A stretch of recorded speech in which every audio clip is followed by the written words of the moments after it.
All right, let's get to it. Had an interesting session last.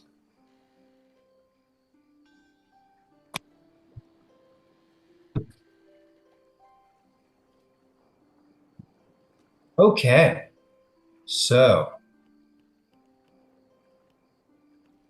let's take a look. Okay, last session, the party found themselves deep, deep, deep in the ocean, deep in the water planet of. Oh man, where were you guys? Let's see.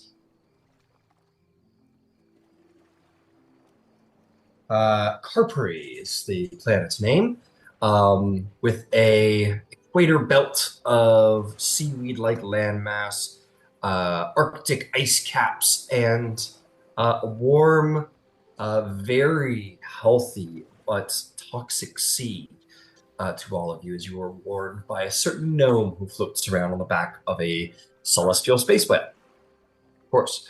Um, you delved into the ocean, you delved, and eventually came upon a strange anomaly. Etherith did the only logical thing, which was to go to the astral plane and consult, have like a first-person meeting with a god to just ask about that. And she basically was like, "Have fun. It's a fun little something I put there for you. Fun little thing to do." Uh, and and you guys went through and found yourself enter into the plane of. More than that, you entered into the domain of the Great Padisha, the queen of all water genies. There, you met and had court with the Great Padisha, who was largely entertained by your group and your overarching quest, and granted to you two boons. The first of which was a warlock pact, which you handed off to Tidewalker, who was more than happy to accept the boon. There was some debate for Ethrith to take it, but was like, nah, I gotta stick with my lady Hecate.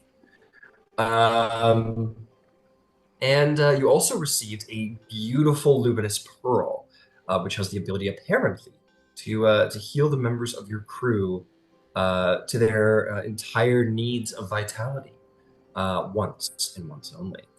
It should help you on your quest of vengeance. And with that, you were left the water plane and returned back to your own after a day and an evening and a breakfast with the Great Padisha. And now you find yourself once more back on Harpreet. The portal closed behind you, and you have some while to descend yet as you make your way closer still to your overarching goal of finding a wizard of the Royal Court of Brawl, and by Ethelred's words, killing him and taking his shit.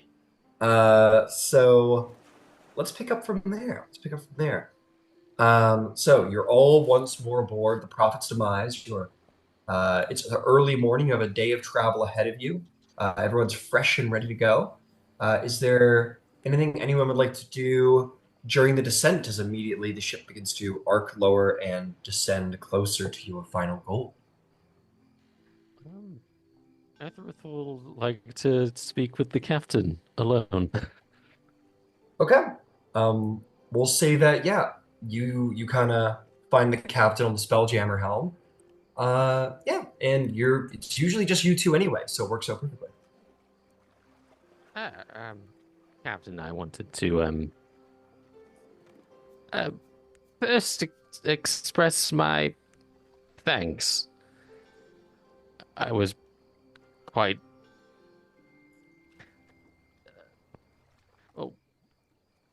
I didn't exactly give much in the way of information when I disappeared, so I wanted to thank you for trusting me not to just abandon you or and following through on my, in hindsight, rather insane plan to simply charge down the anomaly. No, yeah, I didn't even consider that you could have just disappeared. That would have been fucked up.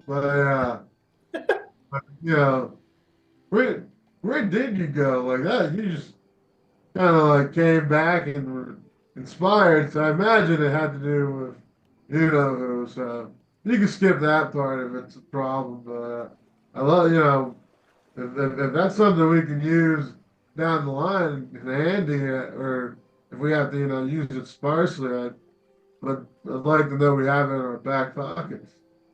But Um, this robe that we got from as a reward for saving the Kindori, it allows me to freely travel between here and the astral plane. And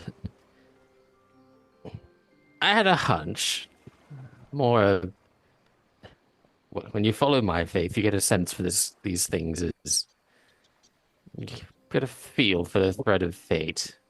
And I had a hunch that if I went there, I'd get to meet her. And I did. uh, I saw my lady,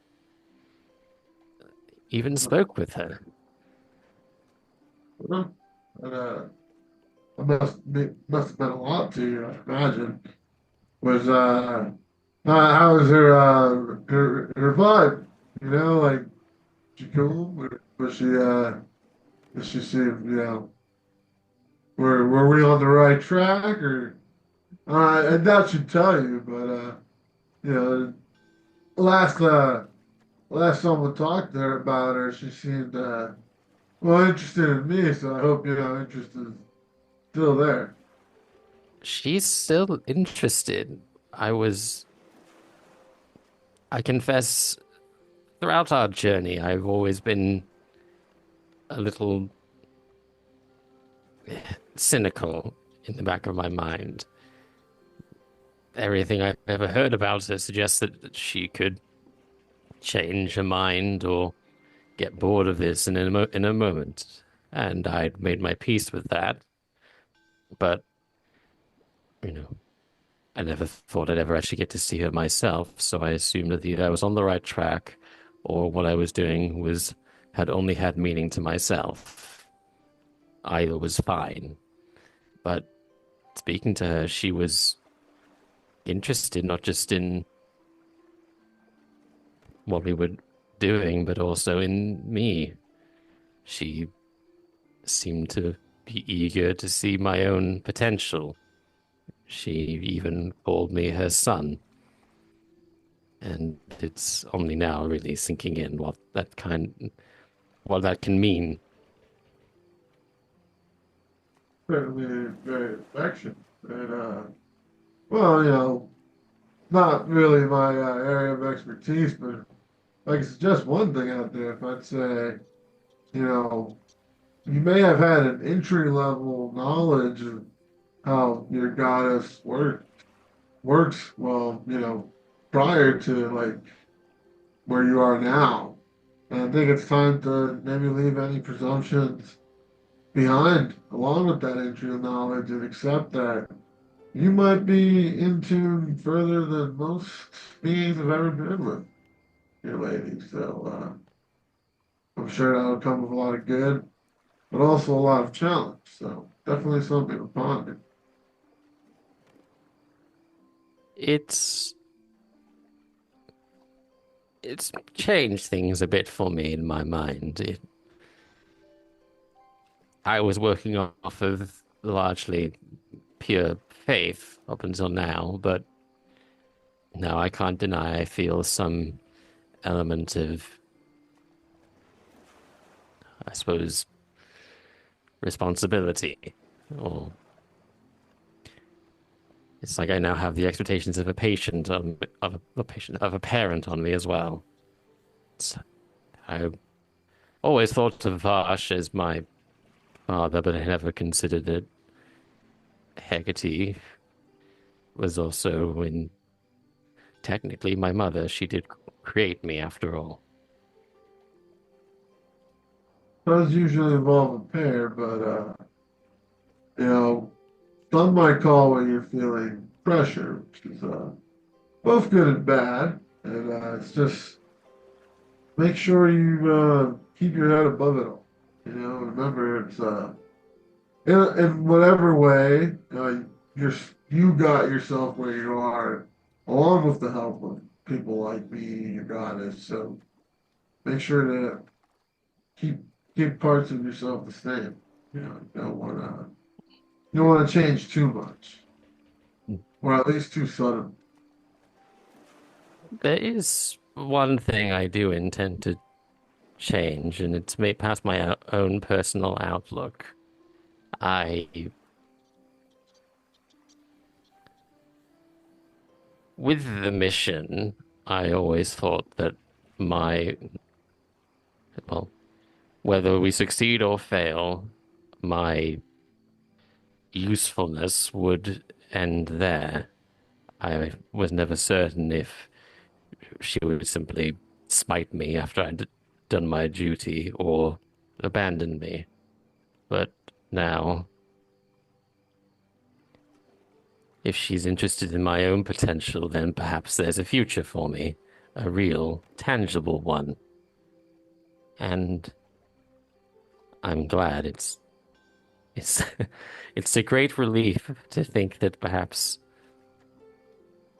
after we defeat the Prophet, if we succeed, there'll still be a life for me out there in the wide universe.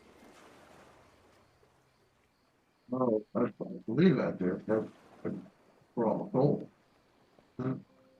Not only do we want to dispose of the prophet, we want to make sure his plan doesn't happen, which means hope remaining. And,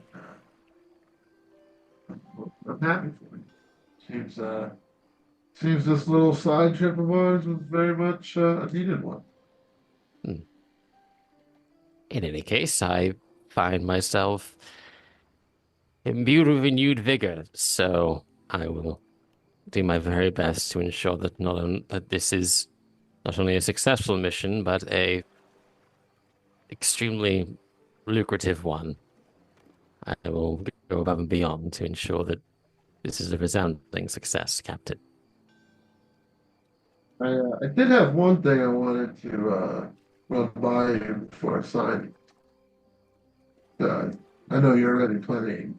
Your plate's already quite heavy, but seems our warlock friend, uh, before our trip, they, seemed to be on the Shire side.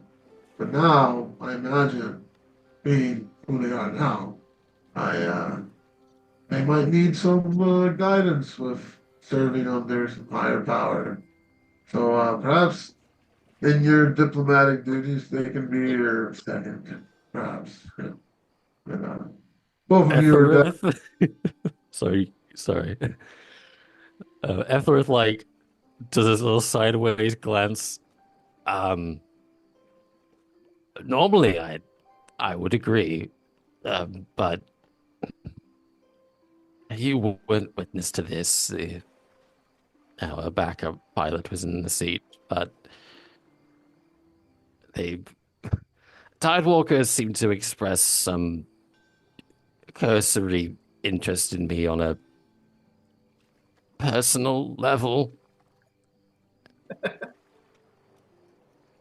Not something I reciprocate in any way, but I would not want to give mixed messages.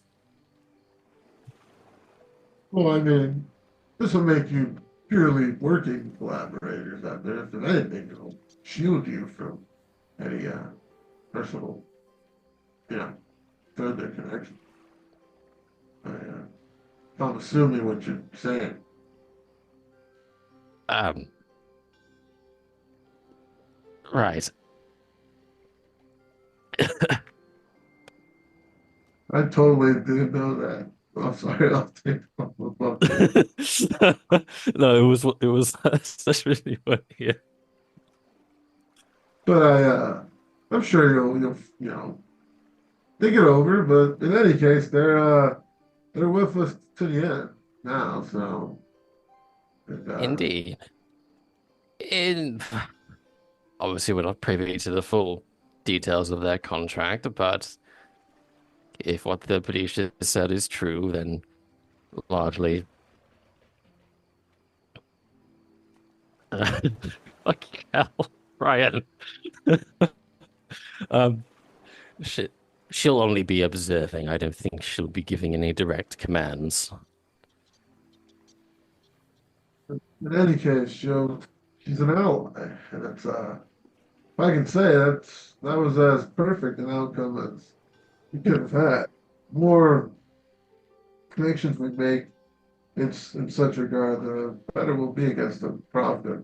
So it's gonna take a lot of effort, but I'm already really liking her odds.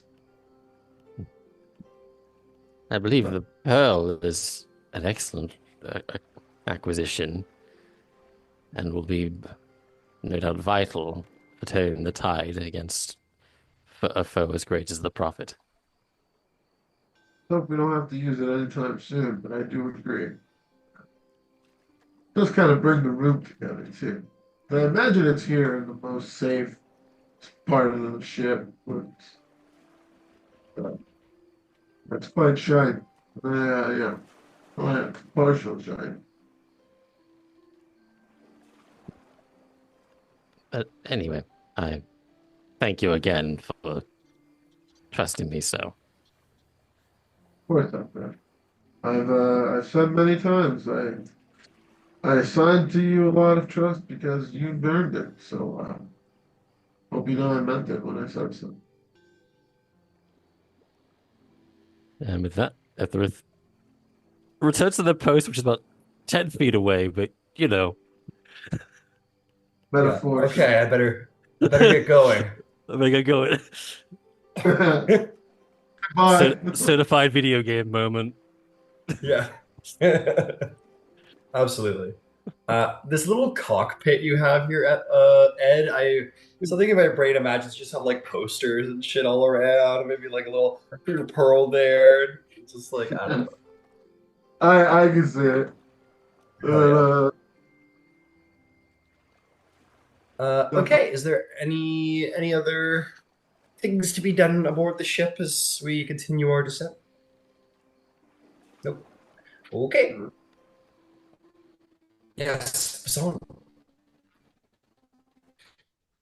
Um, like we don't have to role play it out, but Bisan would go to Tidewater and just basically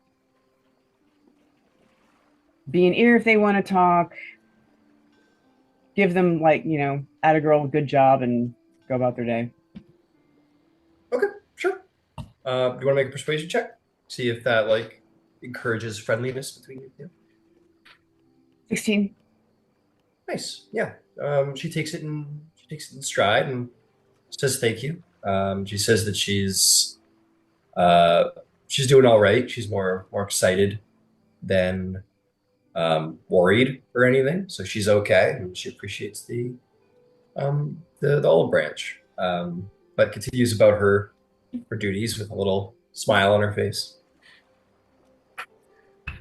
Cool. Cool, cool, cool. Yeah, Chapin. How big is this pearl? Pearl, The, it's the big. It healing like pearl? fits in your palm of your hand easy Okay. enough. It's like a I think, Sauron orb sized. yeah, I think I might like to look into building somewhat of like a podium for it, kind of central to the ship somewhere. Maybe something that I don't know could be mounted maybe on the third deck or outside. Oh yeah. So we're on the third deck. Yeah, yeah. Whatever you like. I'm gonna get rid of this actually because you guys need to get some stuff at port before you can fully decorate. But yeah, you go around, you look around. I have no doubt there is like extra sort of scrapwork supplies in case the ship needs repairs. Um, so yeah, feel free to uh, I would say it's minimal scrapwork because I think you have to like pick that up.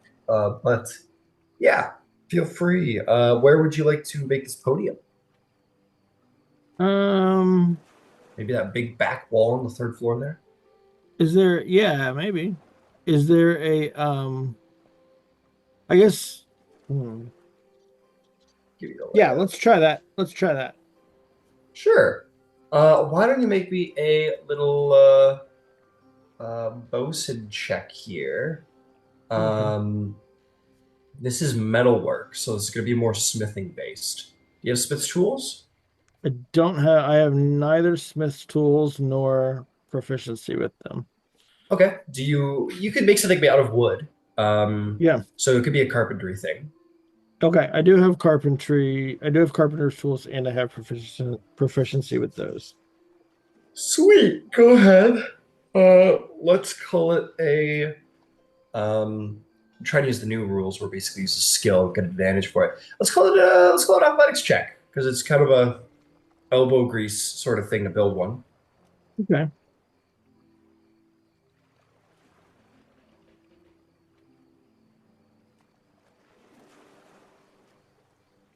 That is a 13. A 13. Yeah, you build a fairly nice podium. It's a little rudimentary. If you had a little more time on your hands, you could always try again, make something different. Yep. But you do. You make a little podium. All right. We'll set the pearl in there so that anybody's able to access it if we find ourselves in somewhat of an emergency state. Fantastic. Fantastic. See if I got it. Yeah, we'll use like it's kind of fitting for a check. Do I have any orbs? An orb? No, no orb. Circles? No. Okay. Whatever. We'll work on it. We know the orb is on that little wood pedestal right there. Okay, fantastic. Sweet. Anything else from anybody? All right. If that's the case, we descend.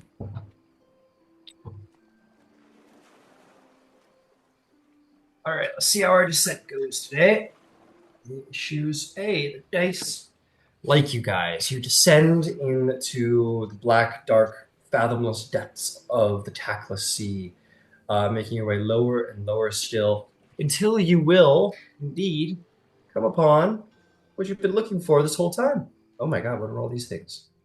Oh yeah, these are your escorts. All right, let's go take a look at where you meant to be.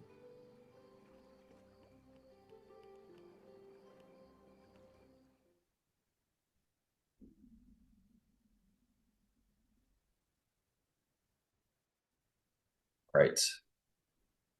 Just imagine this is completely dark and black, but I want you to be able to see what you're looking at. So we're going to use a little sea turtle to illustrate our turtle ship. And look, that's you guys. Da-da-da. Okay. Submarine sounds ensue. Okay, let's get this going. Put some space rumbly sounds from the side. Mysterious place sounds right. You descend indeed to the tackless depths, and Etherith, your orrery begins to sort of blip as a very large number of under floating underwater land masses are drawing closer and closer. It's through the orrery that you guys would more see this image than out your windows. In fact, it would continue to just be like pitch black. But Etherith, you're the one um, without too much difficulty would pick up these significant land masses. Oh, I think we found our target.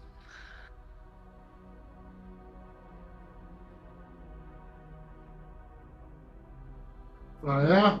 Keep me steady then. Where am I going? Straight ahead, but there's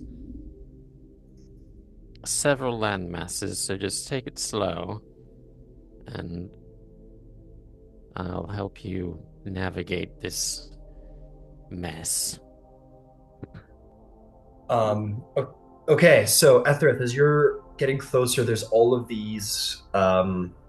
It's like a giant jumble landmass is kind of screwing up your Ori's ability to sort of like detected as individual land masses. I want you to make me an investigation check to see if you're able to sort of pick apart all the various land masses and be able to help the captain navigate.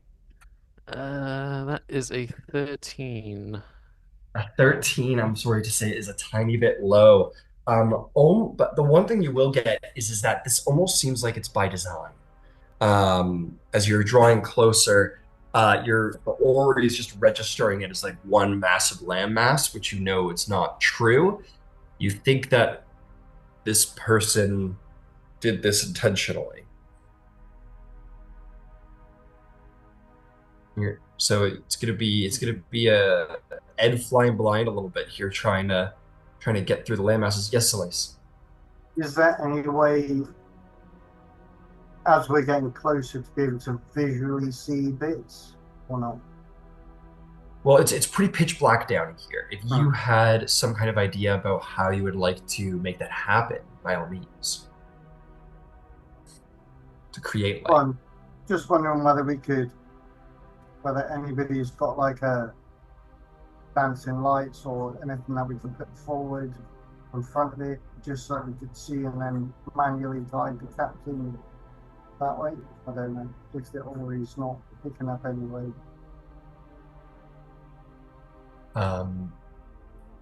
Did you want to like ask around to see if anyone on the crew had anything like that? Yeah, I would do it. Okay. When you make me an investigation check to like go through the crew members and see if anyone's got anything.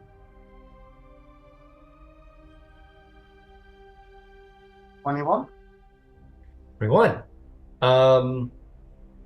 Very wisely, you go through the various crew members. You see if anyone's got anything of that magical nature to help out underwater.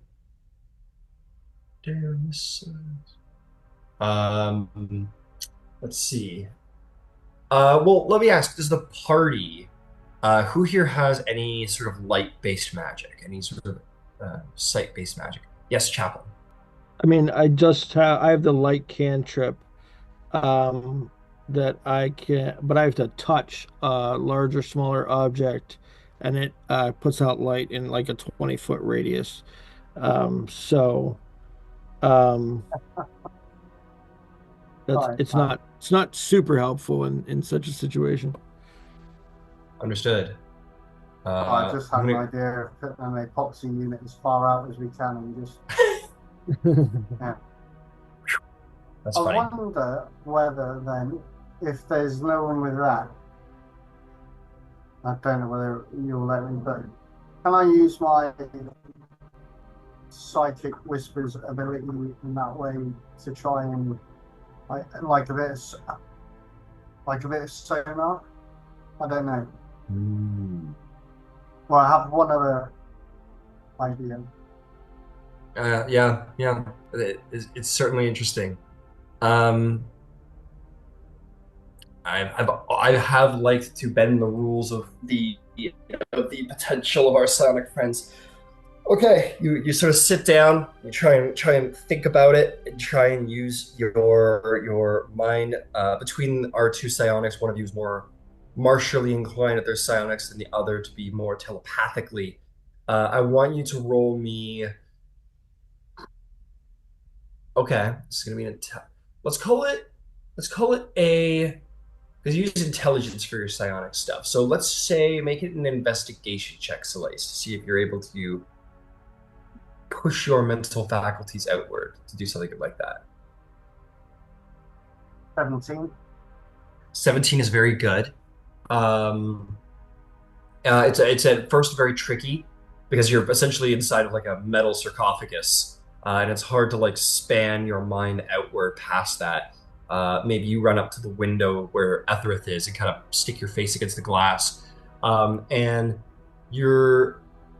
it's tricky to do. And then you roll 17. Yes. Right. So at first it's like tricky to do, and you're like, okay, and you like rethink of it, and you're like, okay, I need to connect to minds. That's what your thing does. You need to connect to minds, and then you begin to find all of these little mines all over, little fish, little amoeba, little tiny things, and you're able to sort of create uh, a very rudimentary sonar-based system in the moment, and it's going to be difficult to maintain. But you're able to connect to several mines that you're able to like triangulate a bit of a immediately in front of you sonar-based system. Uh, and I'll say definitely mark off a psychic whispers in order to Yep. do that. Very interesting stuff where you get like a number of fish to essentially tell you, uh, where stuff is.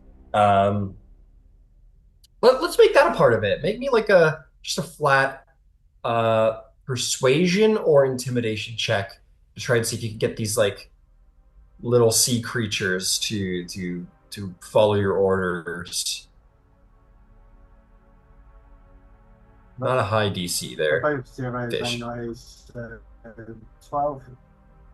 12 will do. These are fish, and they're not the hardest people to convince, but especially when a psiotic mind appears within their heads, and they're like, "Oh shit!" and they begin to turn, and quickly you guys, maybe more you, Ethworth, see like this flight of like 3 or 4 fish sort of like swimming right next to them, kind of like swim off into the. And they're freaky looking fish too, by the way. They're those ones that have like the little lights that hang in front of their mouths. They're like freaky looking fish, and they swim off into the black, and they will help guide the way.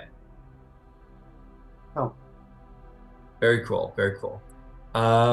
Okay. Ed Jord.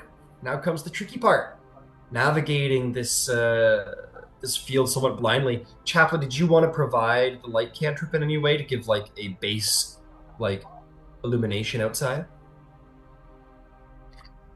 Yeah, I mean, Just on the fish.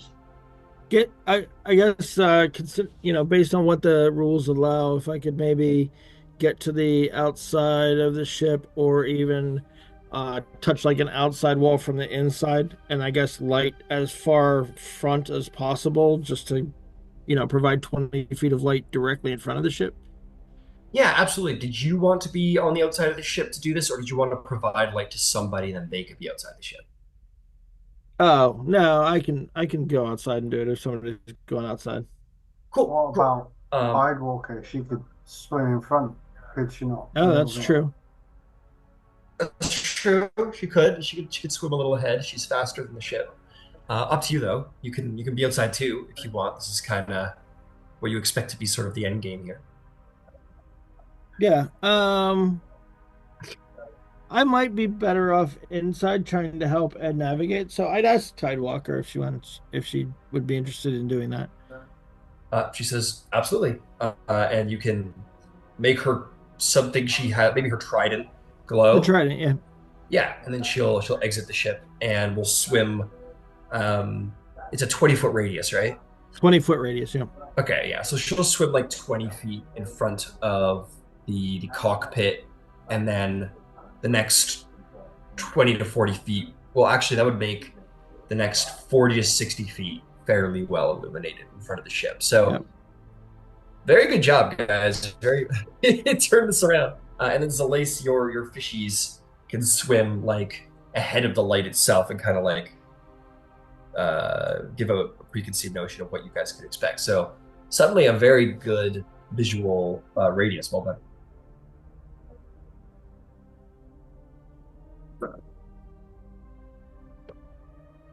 Okay. Suddenly, Ed, it's not so hard to navigate anymore. I want you to go ahead and roll me. Okay. What would be a good skill for height? Let's just stick with what we've always done for the moment while I don't know, figure that out. So let's go ahead and make a um, this it's not so much hard to this is about navigating. Let's call this a perception check, because this is about like spatial awareness and the awareness of the size of your ship and what dangers might be coming, because you're moving fairly slow. This isn't about being acrobatic, it's about being careful. So yeah, maybe a perception check, and I'll give you advantage because you're proficient in sea or in space vehicles. That is 15 plus 4, 19. 19. With the help of Zalace and the party who's around to aid you, the light created by Chaplain through Tidewalkers swimming ahead. Yeah, you guys don't navigate with too much difficulty. You make it through the land field where you see like these a grand variety of strange like moats that have these like underwater trees growing off of them. And these trees are always different as you swim by. There's like one that has it's almost sycamore-esque. If it were like kind of a seaweedy version of the sycamore tree. Another one is just like straight up some exotic seaweed plant. Others are more like it's basically like this strange underwater permaculture, like gardening situation. And each solid, strong earth moat that floats there has a different species of flora on it. It's very interesting. There's some larger moats that you guys pass by, um, and begin to proceed. Let me think here. So you guys have pretty decent sight at this point. So I'm gonna check something. Yeah, you guys have like 60 feet. Yeah, that's perfect actually.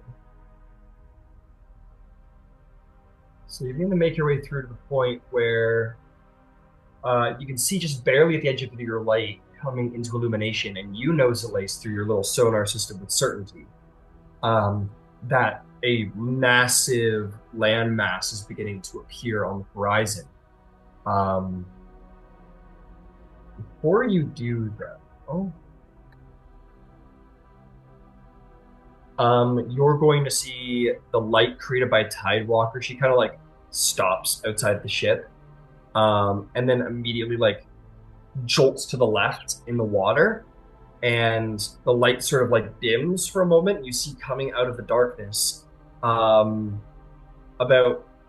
5 sets of eyes closely put together that are sort of almost coyote-esque, have light reflecting off the back of their eyes, and you see like these 5 massive serpents moving towards the ship, and you realize that they're all part of the same body.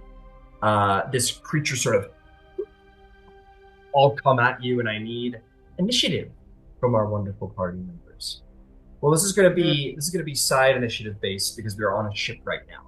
So, Captain, feel free to make an initiative for the ship as a whole in our side initiative, and we're going to be getting.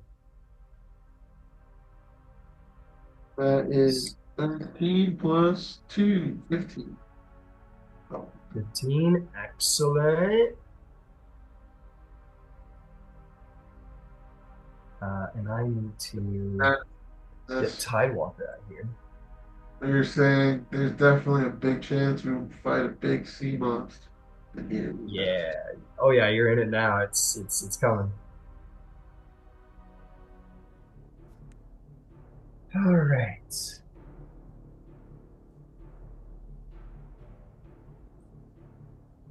Tidewalker is surprisingly becoming a very important member of his crew. Didn't mean that to happen. Let's hope we don't have to do a last minute Pinocchio dungeon inside A last minute Pinocchio dungeon. What's that? that would just be inside like he ends up inside a whale at some point, right? Oh, right. Hey, not a bad idea. Not bad. Tarask! Oh no! Okay, let's see.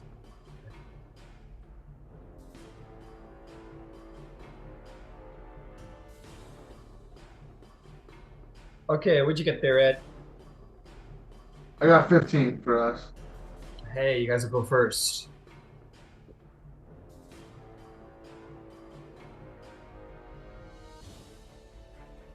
So it sounds like everyone's inside the ship except the normal apoxy who are posted up Chapo, you said you were going to be inside the ship to help with navigation. So Yeah. cool.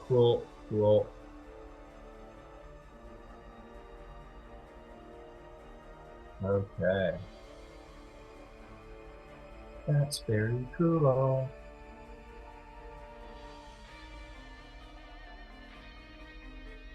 Man, they suck.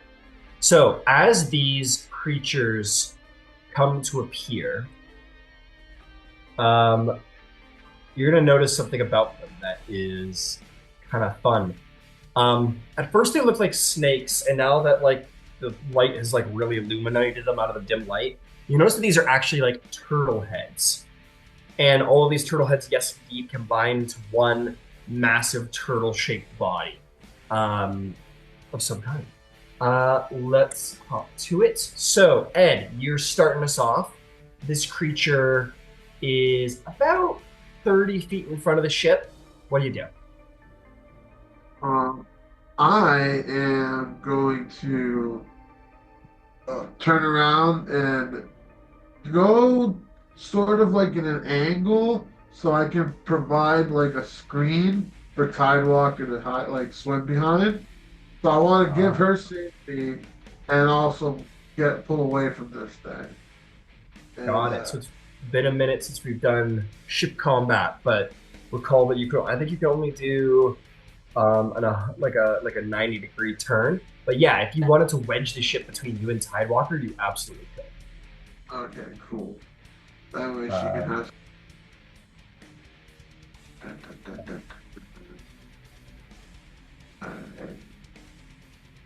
All right. Sorry, I'm just pulling up the turtle ship stat block.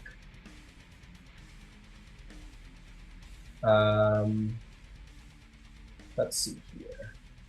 You, my friend, have a 25-foot swim speed in this ship. It is a floating fortress. It moves a little slowly, so you move right there.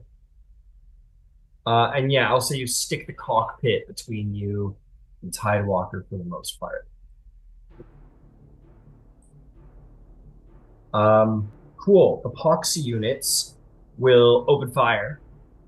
They will turn those ballista on the enemy and take some shots, and they're certainly close enough to take those shots. But they're so yeah, we'll say all the epoxy units are out there on the deck, so they'll take a shot each. First one's a miss, second one's a hit, and third one's a nat 20. Balance. So that's going to be plus 30.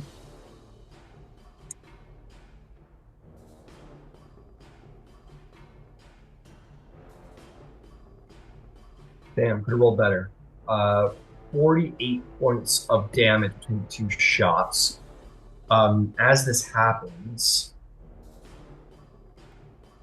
one of the bolts shoots through the neck of one of the heads, and then the other bolt sort of completes it, and one of the heads gets like torn off of the massive multi-headed turtle creature, sort of floats away.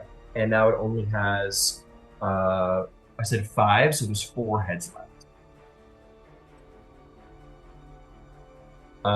Okay, now, report to the inside of the ship. Is there anything anyone would like to do inside the ship?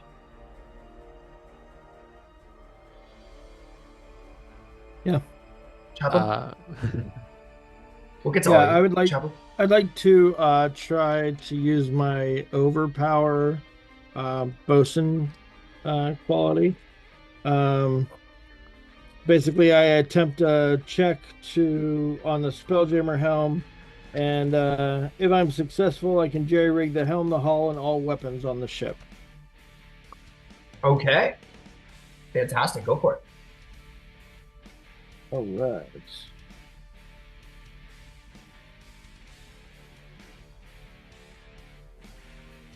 Let me check. I'm gonna use one. Hang on, give me 1 second here. Sorry. I'm gonna use one use of my built for success. to enhance that roll, if that's all right, Yep. which allows me to add a d4. And I get a 19, so that is successful. So that means currently, um, the helm is able to double its speed. All ship checks receive a +2 bonus to their ship actions, and the ship's weapons can re-roll any damage that come up as a 1 on their next attack. Fantastic. I don't just out of pure curiosity, where's this feature coming from? Oh, this is overpower under ship class bosun under the ship class bosun feat. Got it. So I get it. Cool. I can only use it. Yeah, yeah. I can only use it once per day. Understood. Understood. Basically, it allows me to combine all of my jerry rig, which is my very first quality under that feature. But it Fantastic. allows me to combine all of them instead of rolling just one. Beauty. Okay, cool. Yeah, I just hadn't seen it in place yet, so I just wanted to ask. But yeah, Yeah, I don't think I've sounds used it yet. yeah, but fantastic. In this moment, we're gonna say that Ed goes to the Spelljammer helm, or excuse me, Chaplain goes to the Spelljammer helm. And yeah, you figured a special thing out, Chaplain. Maybe some people might be a little worried if they knew exactly what you're doing because it's the first time you tried, and you're like, ah, shit, let's give it a shot. And you like stick this like energized crystal, and you like shove it between two of the glyphs, and the whole ship just powers incredibly heavily. And yeah, everything's gonna get a little extra bonus. Hell yeah. So I'll say stand ready, Chaplain, to remind people of Sure. their benefits. Cool. Okay. Well done, Chaplain. Who else? Um, Ethrith. Etherith would like to cast slow on the Hydra. Slow. Be a wisdom save. How's a 7? Yeah, fails. You're slowed. Yeah, they're like suddenly moving very, very slow as they're coming towards your ship. Well done. And what leave it else? there. Okay, fantastic. Anybody else? So, not being able to go onto the ballistas because they're outside. Right. How far away is this Hydra from us? As in I'm in the cockpit looking at it. He is not far away at all. Yeah, this is not really helpful this time. I like really damn close. I'd say like 20 feet because Ed moved into position. Yeah. So the only thing is, apart from being on there, I've got nothing really apart from maybe throwing a psychic blade out. Right. But then I don't know how that would work. Let's say that you could. I'm gonna probably. You could see them. Technically, if you know what, I'm gonna let it fly because you can see who you're trying to hit and its psychic damage, and also the glass can't be harmed by psychic damage. So we're gonna bend the rules here a little bit and say, yeah, you can throw your dagger through the glass if you want, and not that was the ship. the only reason why I'm asking because I wasn't quite sure of that. Yeah, let's do that. Go for it.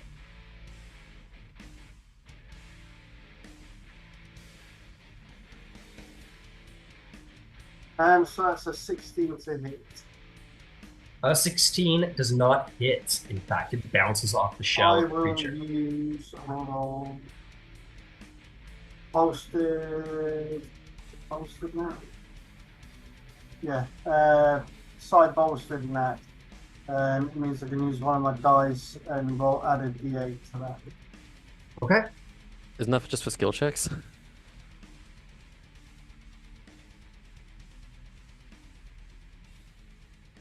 Oh, awesome. Yeah, sorry. I was looking at two things at once. That's fine. So Of course. don't worry about that. Okay. You have a bonus action. Would you want to throw another one?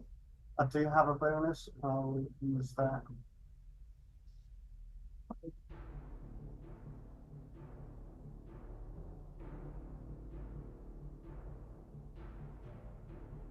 Uh, 26. A 26 will hit. Go ahead and roll damage.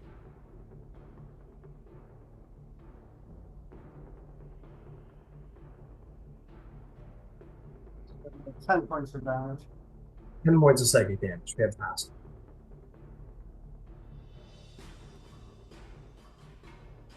Okay. And if that is it for Zalace. Okay. Okay, fantastic. Who else? We haven't heard from Basan. Is there anything that you wanted to do, Basan?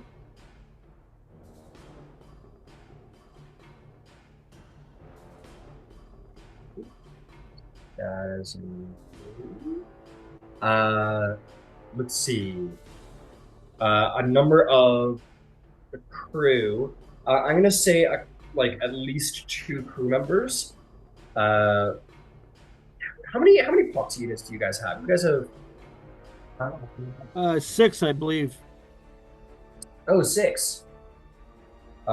Makes sense why one of them missed because there's only 6. Got it.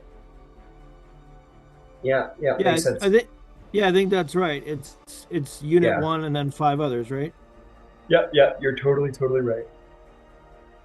I think the various crew members just do what they can, which is to make themselves available at various entrances and exits at the ship itself, and prepare to like open the inner wall if anyone wanted to get in or out.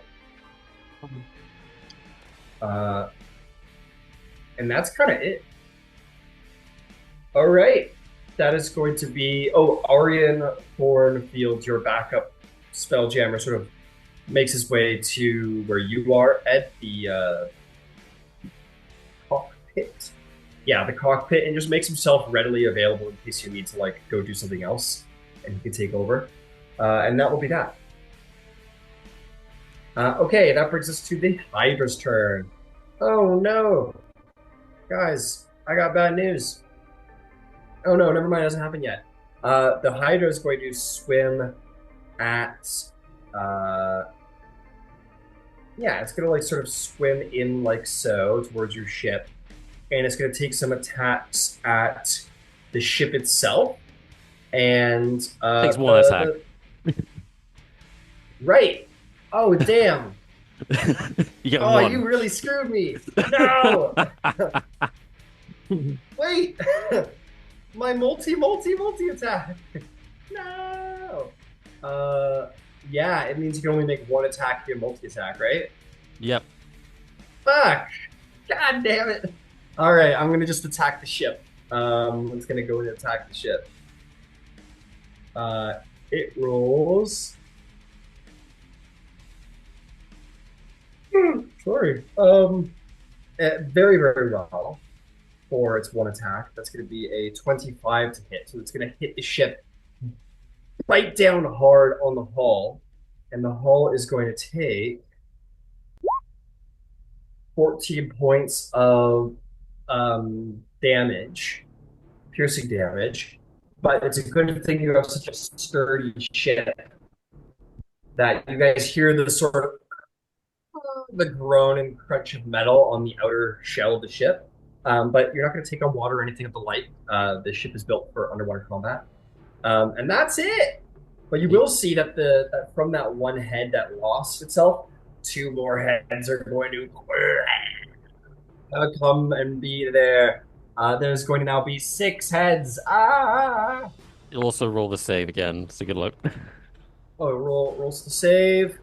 It rolls. How does it do on a 17? That saves, it's no longer slowed. And it's no longer slowed, and it comes out of the slow. Well, but it was still very good after it. You really, you stuck it to the man. Okay, I'll do it next. I'll do it again next turn. Nah, I mean, yeah, that's smart. This is a smart time. I'll think it down. Okay. Meanwhile, having not quite seen this individual, it's going to take its turn to action dash. That's it. So you guys aren't... you're not totally aware of this one coming up upon you at this time. I'll tell you what. Some of the yeah, okay. Some of the crew members say, sort of shout out. They say, this sounds only. Oh fuck, I don't know ship directions. Hang on, I want to get them right. Um, here we go. He's gonna say, there's something outside the ship to the starboard stern. Haha. It sounded like I knew what I was talking about. That's going to bring us to Tidewalker, who, oh so bravely, is going to. That's a big monster. I don't think we're. I don't think we're going to run at it. It also healed 10 points. So she's going to keep a very wise distance to the thing. How speedy is she? 30 feet? She's going to kind of make her way up like so. Probably see the other. Why is it all the way up here?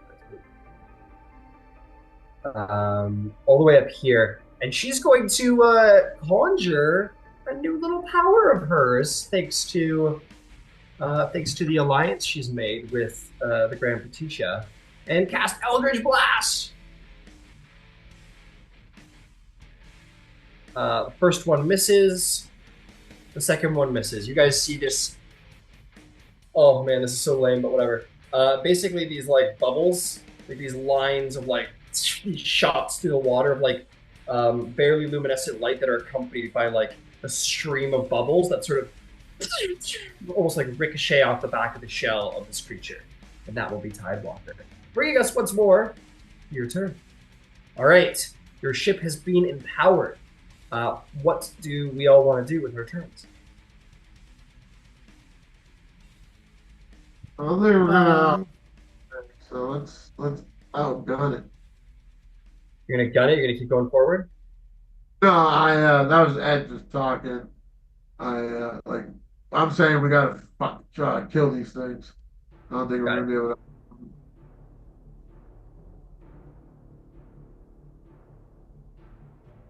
Chaplain, do you have something to do?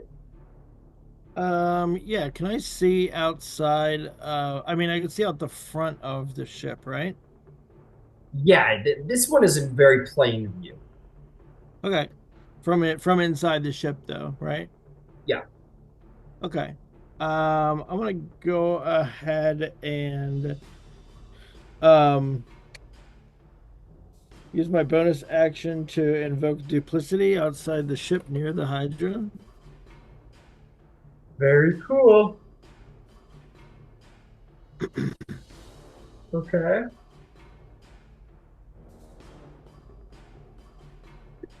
Like right in like melee, like 5 feet. Yeah. Very cool choice. Here's out there. And then I'm going to go ahead and pop, pop, pop, pop, pop. Is it considered having been wounded, even though it grew its heads back? Yes, it's still wounded. All right, I'm gonna go ahead and toll the dead on that bad boy. All right, go for it. Oh wait, that's not what I want to do. I'm in melee range, bitches. So I'm gonna inflict wounds. Hell Lots yeah. of grievous wounds. Lots of grievous And- wounds. Go for it. Yeah, 3rd level. Nice.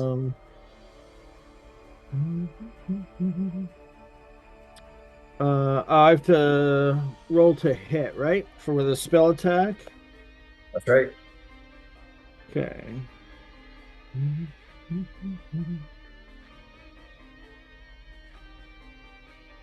Ha ha ha! Can you crit with a spell attack? I like to say you can. If it's like a melee thing? Yeah. Yeah. If there's All an attack roll attached to it, then absolutely. All right. In that case, I got a natural 20 for a 27. That will hit. Roll me some damage. Take the crit. Yep. That is going to be. Oh, this is going to hurt bad. Yeah. That's going to be 65 points of damage. What does 65 points of damage look like from you, Chaplain? Well, from Duplicity Chaplain, I think it's probably like a really, really bright flash of golden light.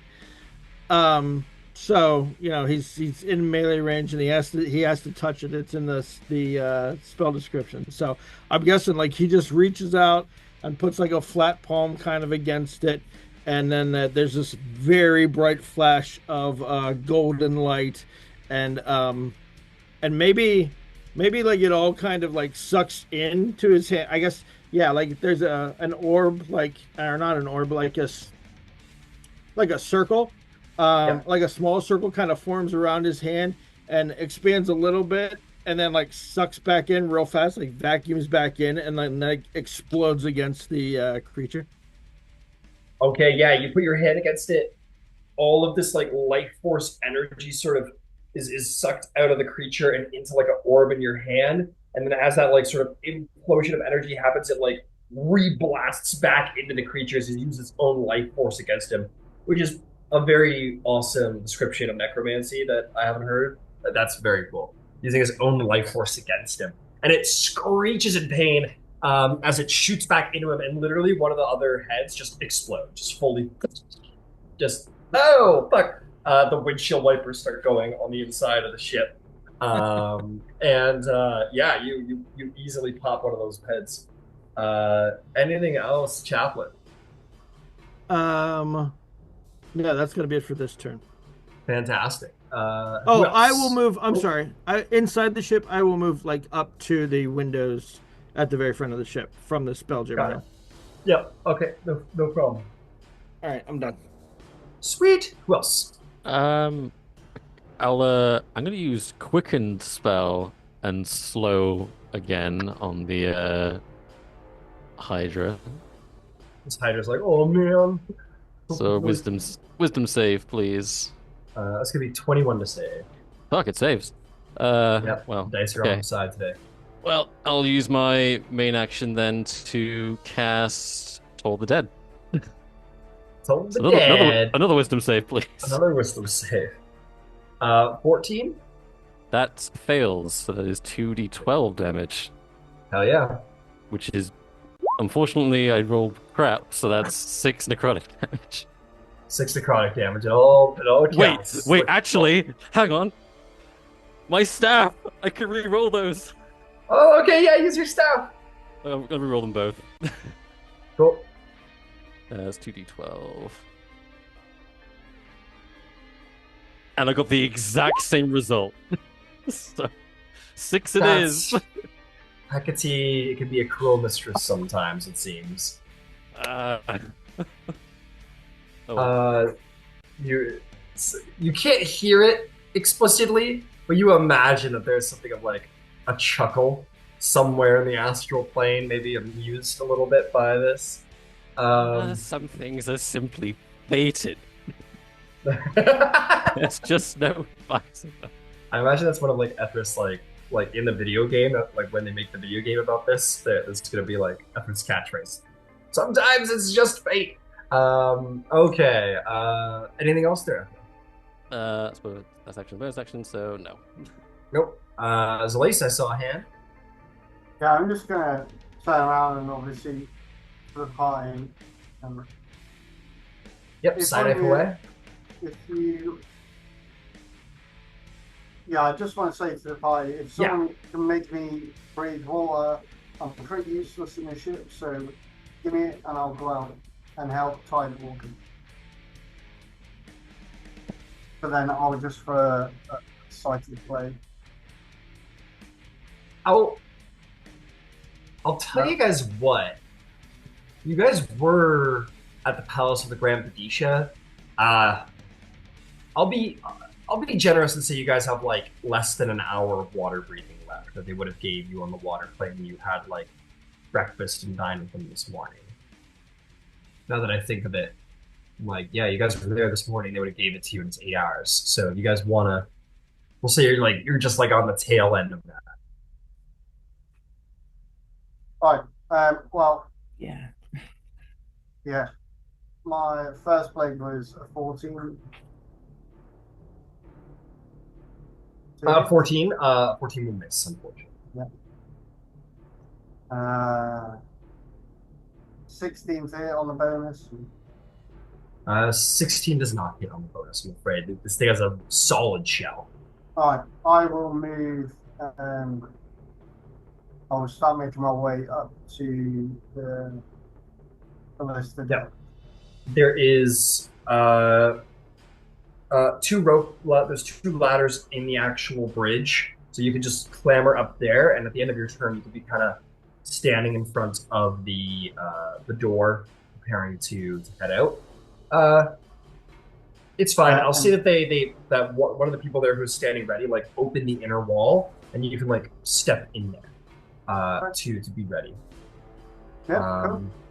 Cool. Who else? Oh. Go for it, Basan. Song?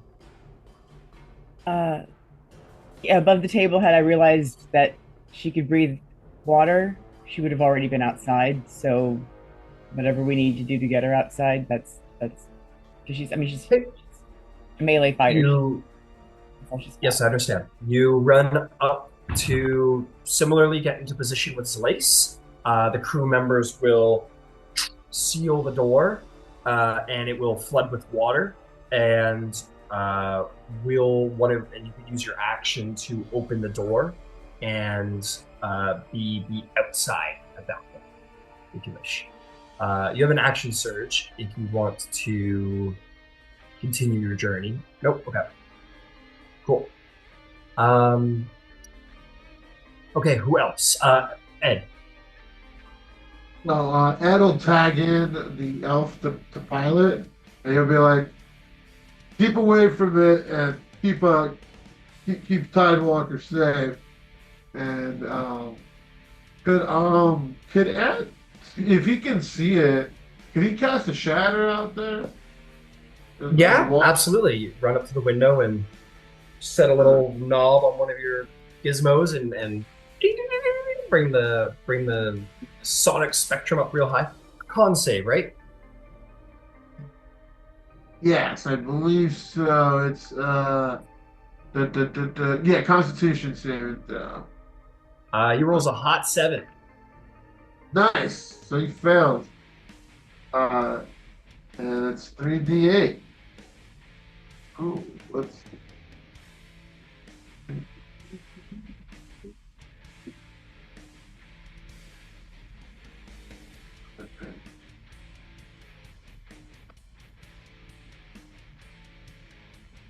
Oh, hell yeah.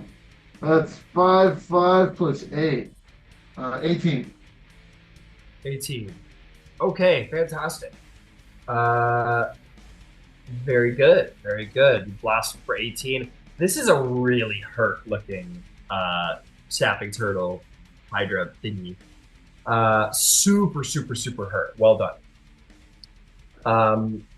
Okay, help me out here, Chaplain. What are all the wonderful benefits the ship's got right now? Yeah, so it has it has double speed, which it doesn't sound like we're going to use, which is fine.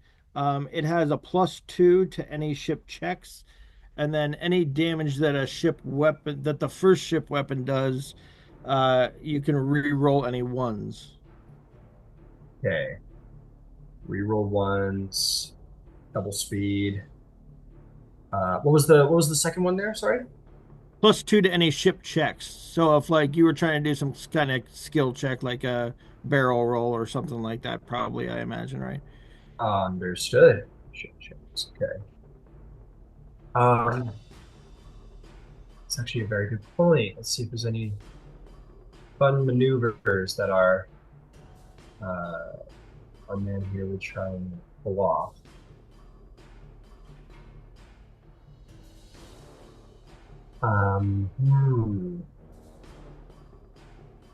Yeah, the actual wording in the feat is +2 bonus to any ship actions.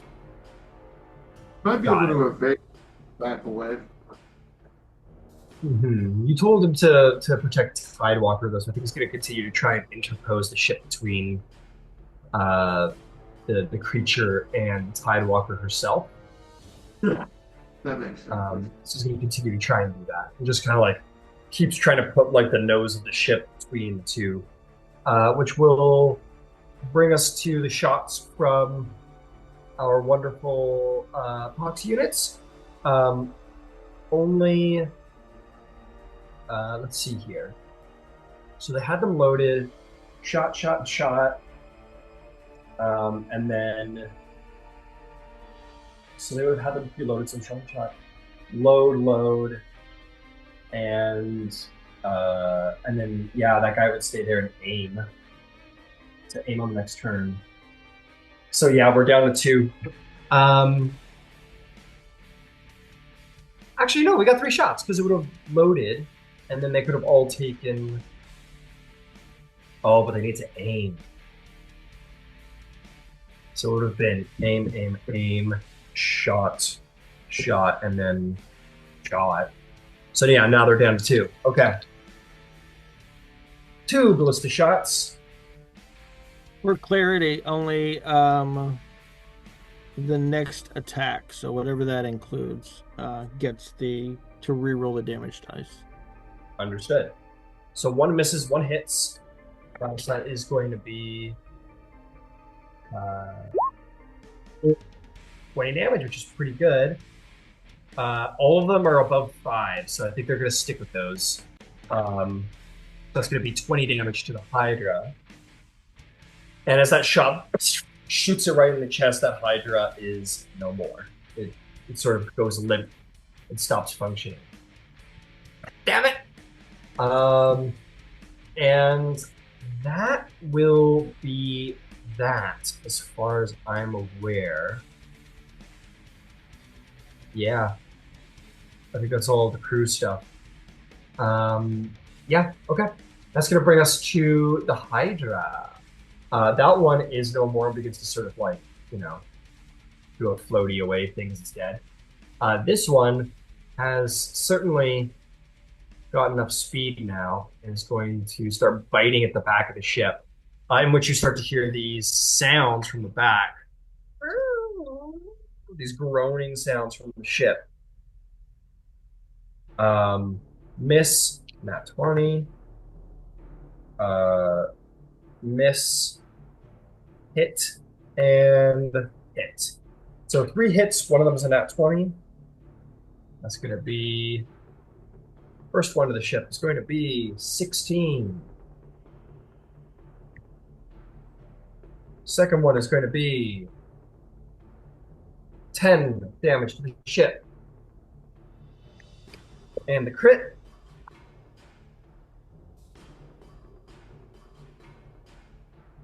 is going to be 29 points of damage.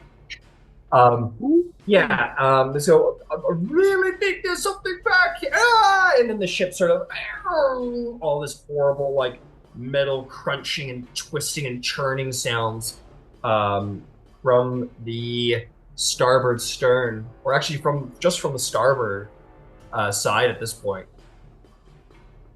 And that's going to bring us to Tidewalker, who hears these sounds from over. At this point, you've kind of lost track of Tidewalker, other than just like a barely perceivable luminescence, who sort of swims towards the back of the ship, sees the Hydra, and is going to...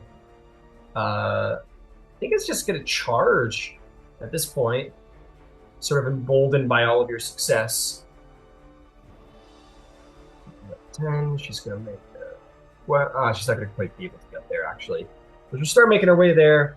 She'll do 2 more. I'll just blast.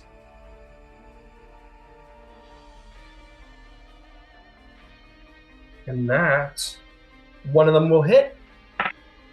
Hell yeah. For a whole whopping 3 points of force damage. Okay, we bring us back to the ship turn. There's a Hydra over there biting your ship. What do? I think first and foremost, our pilot is going to move the ship over here, 25, and is going to do a one of these ship maneuvers here to try and spin this ship around. Let's see here. Yeah, I think he's going to do a flip and burn, or attempt to do a flip and burn action. With that +2, the +2 just barely makes it succeed, actually. So the ship goes from pointing in that direction to sort of spinning around and sort of sailing out this way. I think it gets a little and moves up to half the speed, so it gets an additional 10 feet.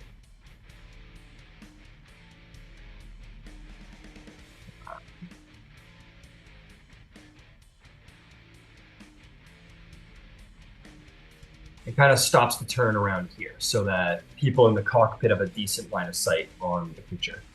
Okay, that will sort of be the pilot. What about you guys?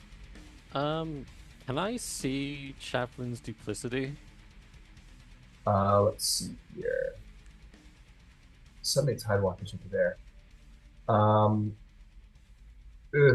Actually, unfortunately not. Is out in like the dark black of the sea. Fair enough. In that case, I'll make life easier for everyone and just try to slow it again. I'll be generous. You could have done this before the ship moved, and then you would have been able to see Chapel's duplicity.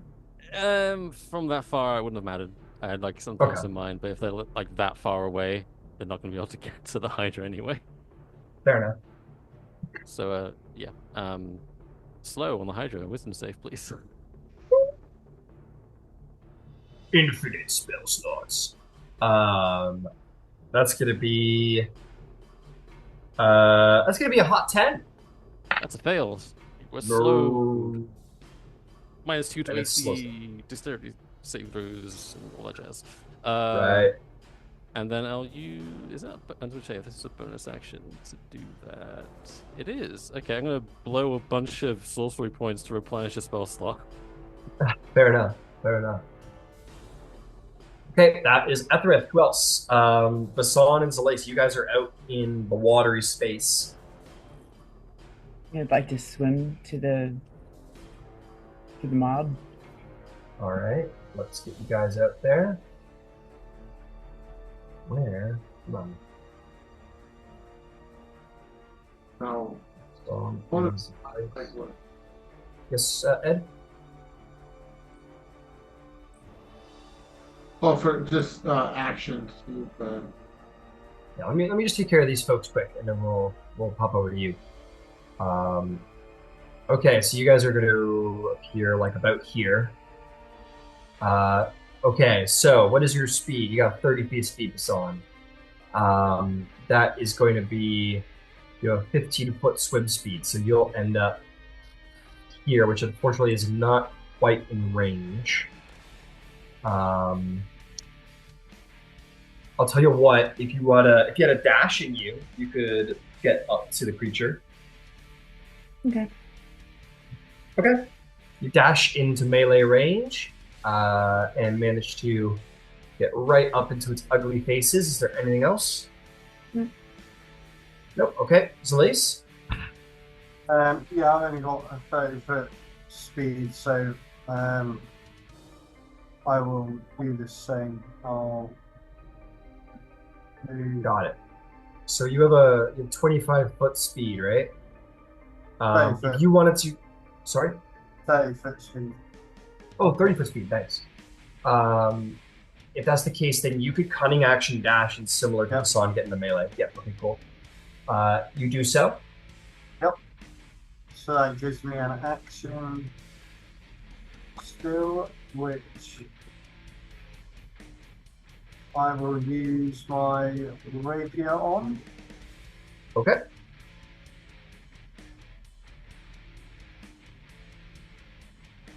$19 to hit. A 19 does hit thanks to slow. And with this on beside me, does that give me sneak? That is right. Yep. You get sneak attack. Lovely. 25 damage. Very nice. Very nice. All right, you sink your blade into one of the still not too soft, but certainly softer than the shell. Went into one of their throats and kind of drag the blade through and do a significant damage to it. Well done. That's Okay, who else? Yes, Chaplain. All right, so um it's the creature is seems like Etherith is slowed it, is that correct? And there's Yes, two of our folks in melee range. yes. And nobody that I've seen so far has been injured by this thing. Oh, by the way, I probably lost line of sight with my duplicity while we were maneuvering, so it can be gone. That's fine. Okay. Um, so I suppose what I'll do is go ahead and throw a first level bless on Tidewalker, Zalace, and Bison. Very nice. Um, Whenever they make an attack roll or saving throw before the spell ends, they can add 1d4 to their attack roll or save. Excellent. That will be. Yep. Yeah. That'll be my action, and I will use my bonus action to toll the dead on the Hydra. I believe Toll the Dead is an action, is it not? Oh, you're right. It is. I'm sorry. Yeah, that's okay. Then I will re-invoke my duplicity outside there. Beauty. Okay, and by the way, could I get an initiative from Zalace and Basan now that you guys are outside the ship?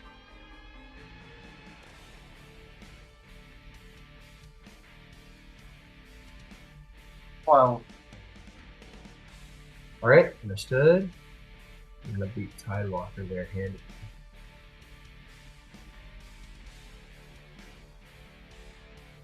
20. Funny, all right. Okay, well, guys, we'll insert you in normal initiative on the next round. Okay, well done, Chaplain. Initiative is back up. Ed, we haven't heard from you. Is there anything you'd like to do? I'm sorry. Oh, I just yeah. one last thing. I'm sorry I was slow with that. Let me go ahead also when I summoned that duplicity, let me also use hang on, trickster's transposition to change places with it. Oh shit. Okay, then yeah, you roll initiative too then. All right.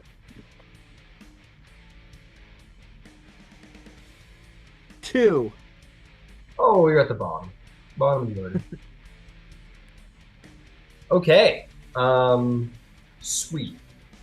Ed, what were you gonna do? Ed is gonna go to one of those doors, the one that like Zalace and Basan went out of. And he is gonna summon Otto on the opposite side, like standing on either side of the door, and just kind of be at the ready, making sure his crew's safe out there. Like so long as he can keep an eye on them, he and I think that's what Ed's gonna do.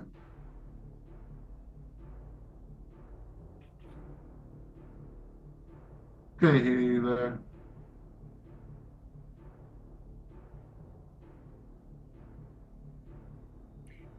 Your silence spell is up. Thank you. We didn't hear any of that. Yeah, sorry. Let's see. You learn how to create a match. I'm just curious because it's use an action to create a smaller, tiny eldritch cannon that occupies space on a horizontal surface within 5 feet of you. So I don't think that you can, because this isn't a summon for you. This is something you're building. So like the technical words are like you build it and then you like put it down within 5 feet of you. I don't think you can put it on the other side of the glass. You know what I mean? Oh no, I'm saying if there's like two sides to a door, not going through the door, like the left and right side. Ed's putting Otto on the right side. He's staying on the left side. Oh, Like I understand. Yep, a cop I'm with you. stand before they break a door down. It's like No, that. yeah, I got you. I'm with you. I'm with you. Um, okay. The I'm basically ex- holding actions, but I want to keep an eye on the crew. so we got a little problem. The exterior door. So the hatch that Zelisa Basan went through, the exterior door was never closed, which means that that door is flooded with water, and if they open that door, it's going to flood the ship. So they kind of locked the door behind them for all intents and purposes as they left the ship. Now you could go to the ship at the stern or the door at the stern, which is like the very back of the ship, and then you have to like leave the ship and then go all the way around the ship and get all the way there, and it might be over before you're done. No, I just want eyes on them. That's all. Wherever I can get eyes on them from outside, like I'll I'll, from the. I'll tell you what. You want to get outside the ship? It's fine. I'm gonna say that one of the very Outside. helpful. What? I don't want to get outside the ship. I just want eyes on them. Like, Oh, can okay. I see? Then yeah, you stay in the cockpit, and yeah, you can see them all bundling up around the Hydra. Uh, Sorry to overcomplicate that. I was like, I was a little confused because I was like, all I'm trying to do is just see them. And, Yeah, sorry. I thought you were trying to. I thought you were trying to get outside the ship. That's what it sounded like. My bad. Okay, so yeah, you're on the bridge, but along with a number of other individuals. What do you do, I if anything? I'll summon Otto. I'll have him out there. Maybe he'll give it a little. He'll do. I'll summon him in his shield form, and he'll boost everyone around us just in case there's some. We get tossed somewhere. Got it. So I'm just so you know, you can only summon that in the bridge. You can't summon that like out in the water because it's not technically. Yeah, okay. Cool. Okay, you summon him in the bridge, and he kind of just like puts a force field around certain individuals inside the bridge. Yeah. Yeah, we'll worry about that if anybody inside the bridge ends up outside the ship. Um, okay. Okay. For the ship itself, I think, frankly, I think we're gonna be backing off from this combat. I think. Let's see here. What do we got? A defensive charge. Ship versus attack. Um. Okay, so no, it's not being attacked. We can't do that. What is evasion? Evade.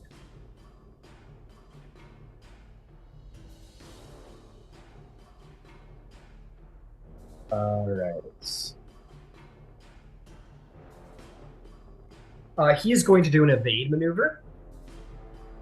And just to be clear, Ethrith, your empowered stuff that only is for one round, right? Um, Okay. Sorry, My- Chaplain. Yeah. Okay. Yeah, Cool. sorry. Sorry, I'm getting my Yeah, names yeah. all mixed up. Yeah, no, it's over. Okay. Cool. Fantastic. Okay, he's gonna do an evade maneuver and try and get the ship out of there. Yep, he does. He succeeds. He's gonna get a +2 bonus to AC, and he's just gonna sort of like reverse the ship 25 feet in this direction. The no reactions attacks from the. It can't take reactions, right, Ethrith? The fighter. No reactions. Damn, dude, this is like its whole thing. It gets a million reactions and it doesn't. Okay. So it just backs up the ship a little bit, and the pox units are going to take two. Yeah, they're going to take two ballista shots, but one of the pox units is going to go to the door and close the door, so that if anyone wanted to exit the ship, they could. One is going to hit, one is going to miss. keeping things consistent around here. 8. That's going to be 25 points of damage to Zehada. Okay, and that's going to be that, bringing us to the Hydra's turn. Damn it, the Hydra's so slow.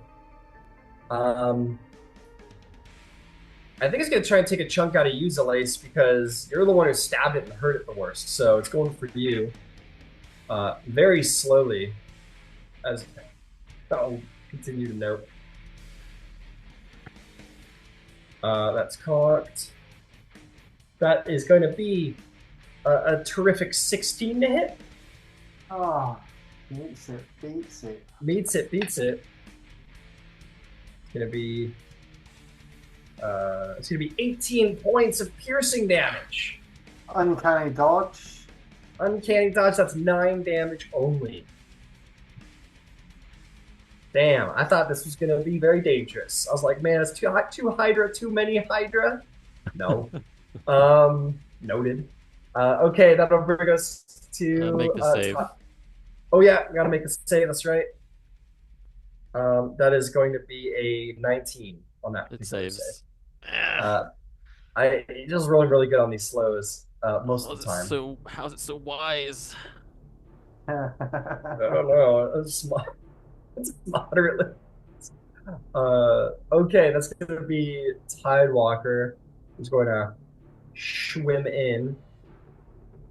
30 feet. And it's going to attack with her big old trident.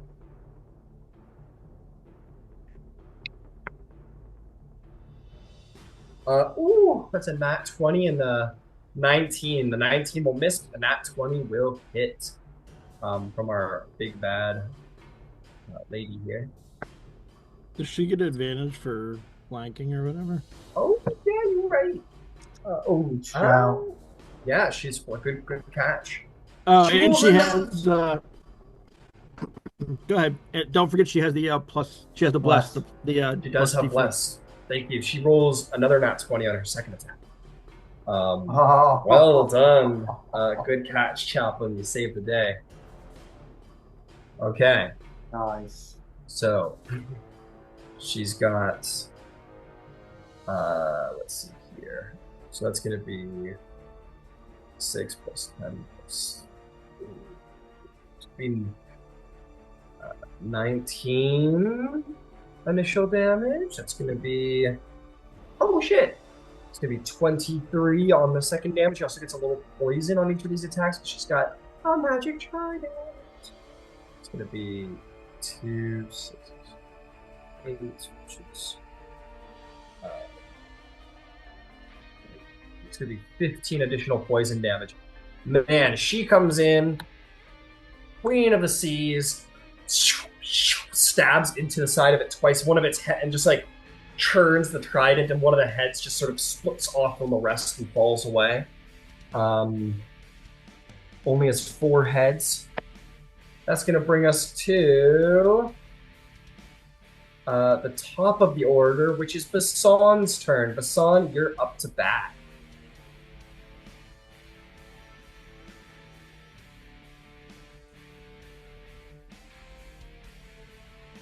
Okay. Above the table. I just want to make sure. I am rolling at disadvantage because I have a slashing weapon, yes? Yes, that is correct. All right. Quick reminder, she has roll at a +10 because that's just the sword. Okay. Does she get advantage that levels out her roll because there's people flanking? I will say, if you want, Basan, you could swim into a flanking position if you wish. I would, yes, please. I would like to do that. Okay. You do so with our good friend Zalace. You're at a straight roll. Yay. Huzzah, thank you. Don't forget your D4. That's 12 plus the That's a 12 plus 10, 22. That'll hit.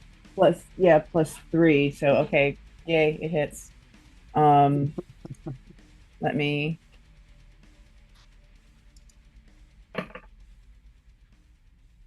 For 11 points of damage, and I'll throw my psi empowered stuff on it. My psi strike Okay. for an extra 6 points. No, Extra 6 points. Understood. So, sorry, for a total of? the total amount of damage, 11 plus 6 is 17. I'm sorry, my math is not great. No worries. 17 damage. You slice into it pretty good. Go ahead for your second swat if you want. Oh, no, that's I mean, no, that can't. It's a non-1 number. Got it. It is not a 1, is what it is. Yeah, it's a hard, That's hard to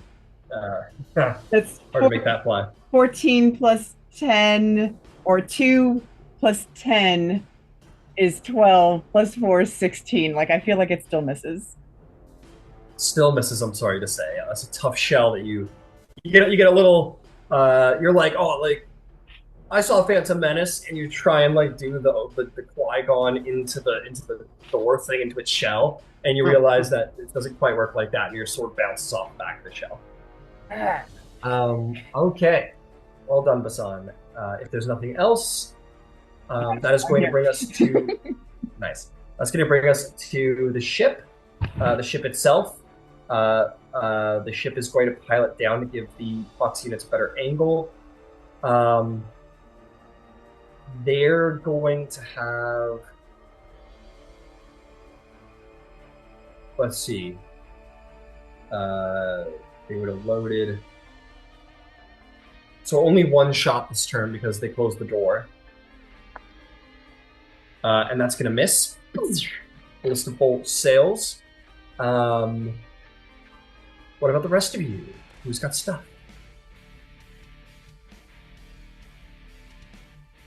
I don't want to use spell slots, but I don't know. How's the Hydra looking from where I can see? It is looking. It looks about bloodied.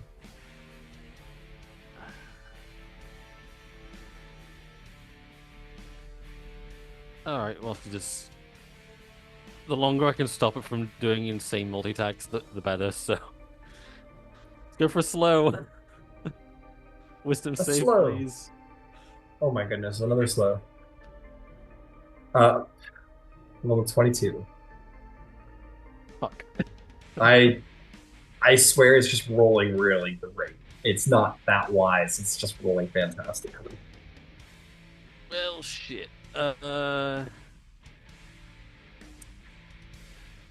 So I'm gonna pull back on something real quick, and I realize I don't know how, but I think I gave like a bunch of that damage to the ship that was meant for the Hydra. So that's my apologies. So I'm gonna say, yeah, go ahead, Basan. I'm still getting used to the new system. I'm sorry. When she hit, that should have been a sap, which will give it disadvantage on its next attack. I'm sorry. I forgot to say. Yeah, no problem at all. Cool. So my apologies. The Hydra's very bloodied, actually, is what it is. Okay. Well, yeah. I'll use Quicken Spell and Toll the Dead. Pull it in. There we go. Roll terribly. 8. Sweet, that fails. And that is 19 necrotic damage. Let's see. Can that do the job? Not quite, I'm afraid, but it needs one solid hit, and it's no more for this world, I'm afraid. Well done, Ethgrith.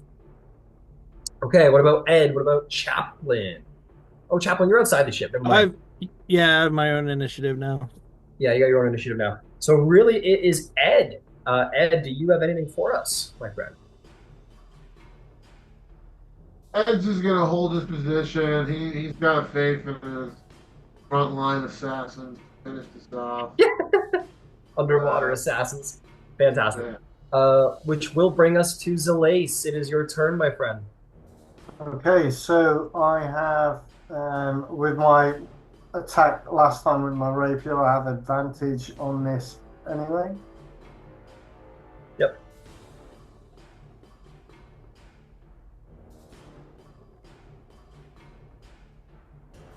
19 to hit.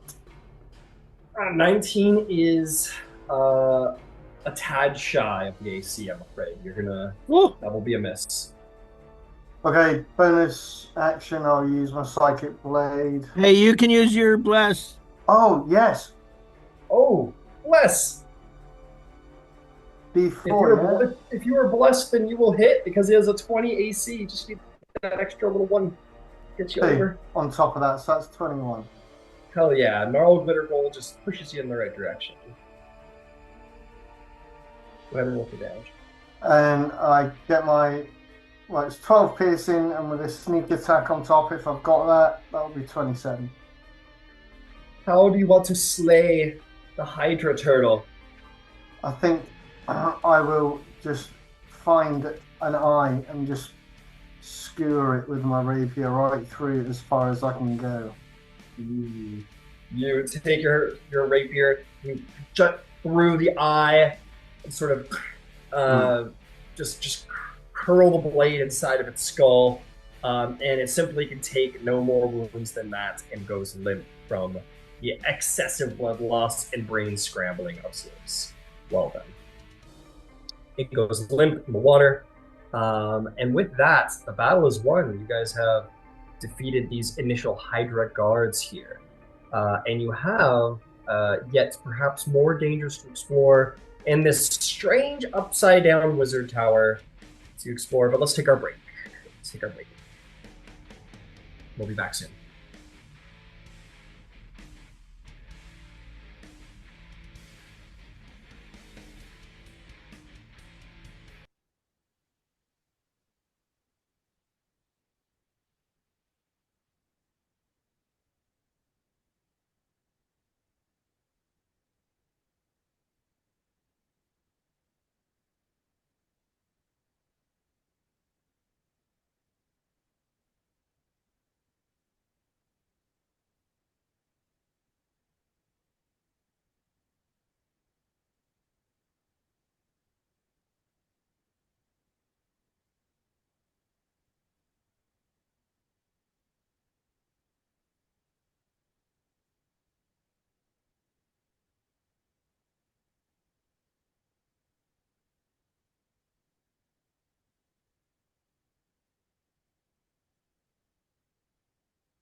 I may not be out of spell slots, but I sure as hell am out of spell points.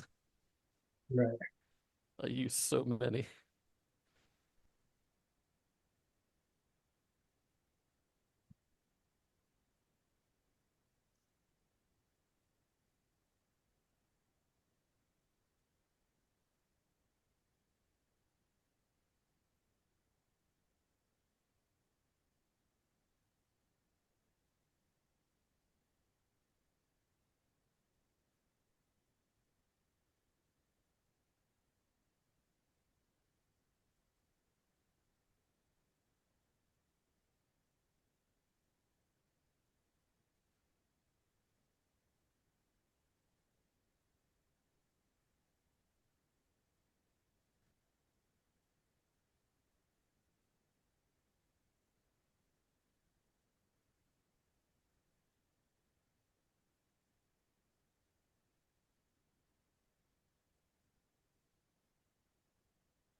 I decided to get back and talk to.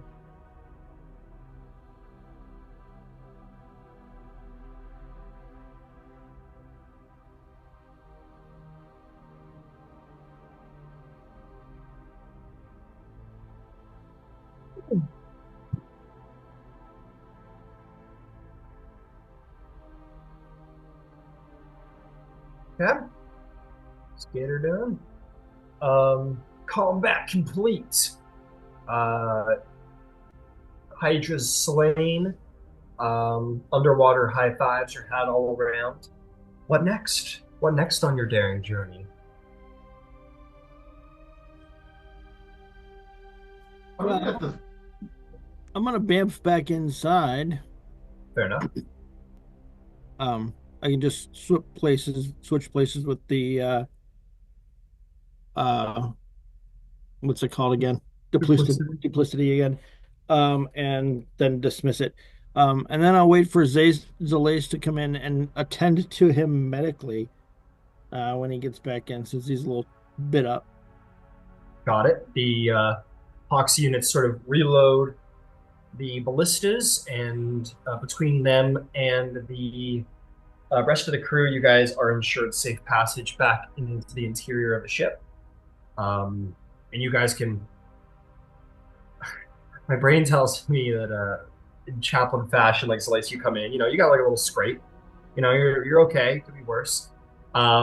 They like throw you on a gurney, strap you down, like start running you through. You're like, no, come on, and just start like, you're a gag of that. They're like running in, like shoving needles in your arms and stuff, and like bring you in. Chaplain's like with like the glove as you guys are you're brought into the thing, and lights are like brought down into your eyes, and And um, then, like, very ceremoniously places a band-aid on his scratch.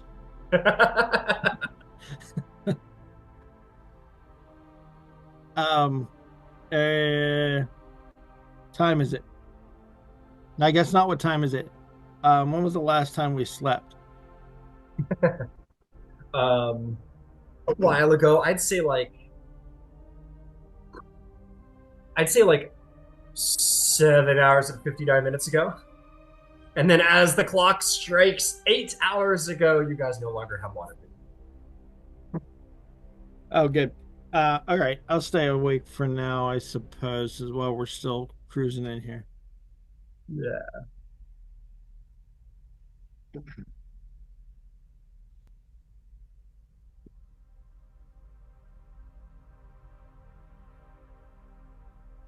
Tidewalker sort of like swims up to the glass and kind of ding, ding, ding, and kind of she can't talk to you because she's underwater, but you're like, whoa, whoa, whoa,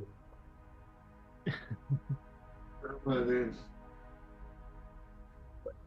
whoa, whoa, whoa. How do we get this water out of here? That's a problem. How do we get this water out? Like in the? She's still outside. To be clear, is why she's making the sound. Yeah. Now I'm talking about the doorway water where they were getting out of. They have a Oh, door system that empties out. yeah, Ah, yeah. So yeah, that's not an issue. Like when the two doors are closed, it automatically flushes the water out. So your crew gets in just fine. That's not an issue. She's staying out because like she's like your light guide person. That's why she's out there. Yeah. She's not like help. I'm trapped. She's just you know. how She can live close out to here that? forever. How close to that giant landmass? Um, not too much. Probably 100 under 100 feet. You can't see it at this moment, but you know it's like right there. You caught it earlier. She'll like start swimming in that direction and be like, and kind of start doing the swim thing. And she'll like swim up, and whether you guys should move up or not, she's gonna like kind of bring the trident to the side. You guys are gonna see sort of the corner of the large landmass and this almost like underwater forest that's grown atop it. That'll tell the pilot once everyone's like in and Joplin has done his healing to move him there, get him ready to eventually step out. Okay. You guys kind of bring the ship over. Is that what you wanted to do? You wanted to disembark onto the? I mean, you got a lot of you can't breathe underwater right now. But just getting close to see what the landmass is. Yeah. So you want to just like do? You want them to like take you on like a little survey of the whole place, kind of thing? Okay. Are you going over or I was gonna say if we can get over. fantastic? So you have your trident sort of swimming alongside with you guys. You guys are going to make your way up and over. And like I said, it's this strange underwater sort of forest. Again, the flora does look adapted for an aquatic setting. But it is this under seas water where there are like trunks, these trees. You will notice pointedly there seems to be like the roof of a building right in the middle of the landmass.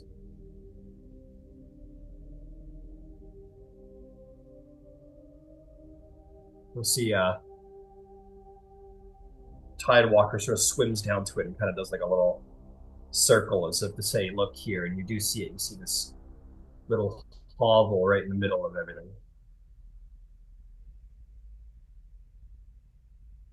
Yes, Chaplain. Um, it doesn't sound like there's a whole lot of time in between here. After getting Zalace patched up, would it be possible for me to get a short rest in? You could begin to attempt that. Okay. Take an I hour. will. Yep, I will try to do that. Okay.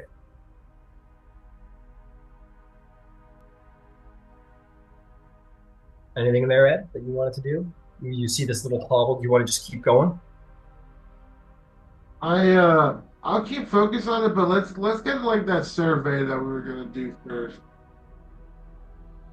Yeah, complete the survey. Fantastic. You make your way to the other end of the landmass. Um, begin to sort of like make your way down, at which point you do see what two globes of light sort of peering out from the distance, and you see this, and they're like these like blue flames of broad torches, and it looks like some kind of landing bay, like maybe some kind of dock. Okay, so I was gonna say, can I help with perception and stuff like that? But Yeah. Well, it's like black, and you see these like two lights illuminating like a doorway and like a long path, and it's obvious what the thing is. And if you float up close to it, yeah, like it's a dock for all intents and purposes. Yeah. I think Ed's gonna speak up because we're on the bridge here. How's our status? How's our energy? Oh, yeah, because we could pull out now, maybe set up a rest, not too many miles away. Keep eyes on it, or we could approach. I mean, I'm good regardless. I know the casters most probably need something, so I could use an hour. I'm a little spent on. I'm not completely spent, but some important spells would be beyond my power right now.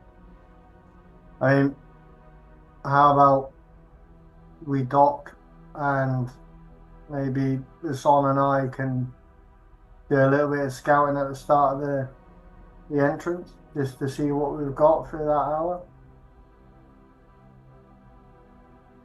Okay, you can take Tidewalker with you. My, how's that sound? After that chaplain, think an hour will be good for you. Bisan can't breathe Oh, underwater, so Bisan, you're gonna have to do it with Tidewater. I was late. I could provide air bubbles for you and Zalaise Bisan if you wish. That is still within my power.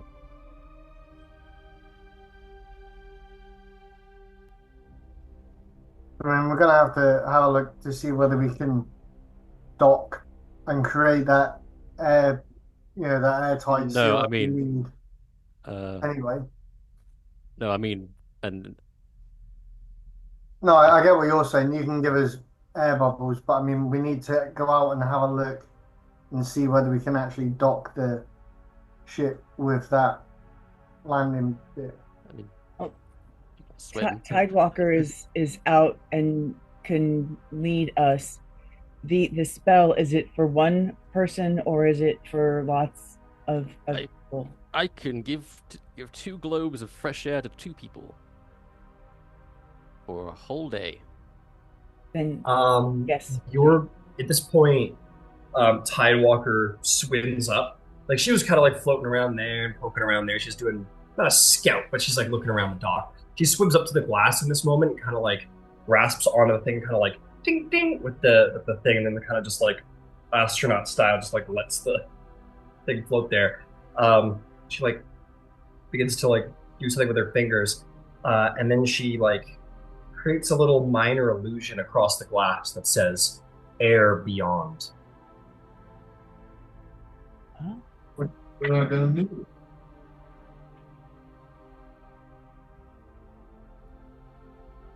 Okay, so we need to be able to dock, and then we should be all right for everybody to get in. That'll motion the pilot to approach and dock.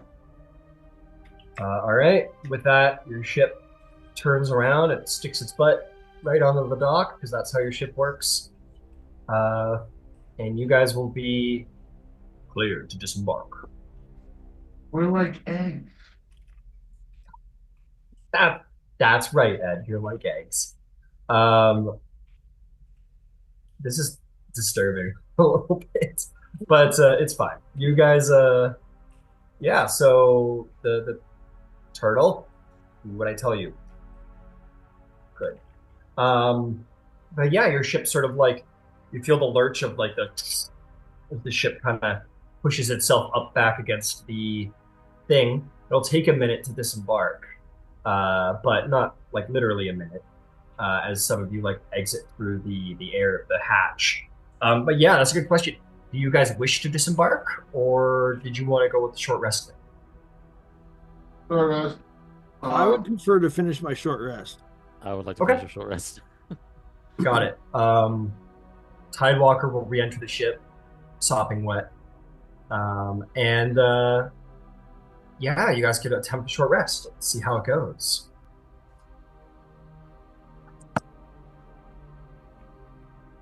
You guys all sit around and bandage yourselves and focus really hard on the magic.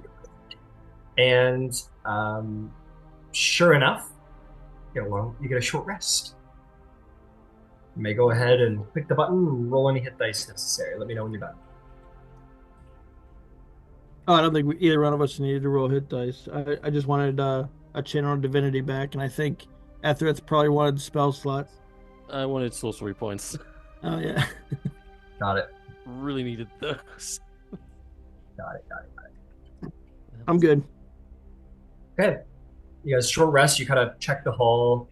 Some of the, shall we say, lesser members of the crew um, keep a lookout, make sure that the ship isn't going to like break down or anything, and it isn't. The ship seems to be in good enough repair that it is fine. I'll need to do some repairs eventually, but it's fine for now.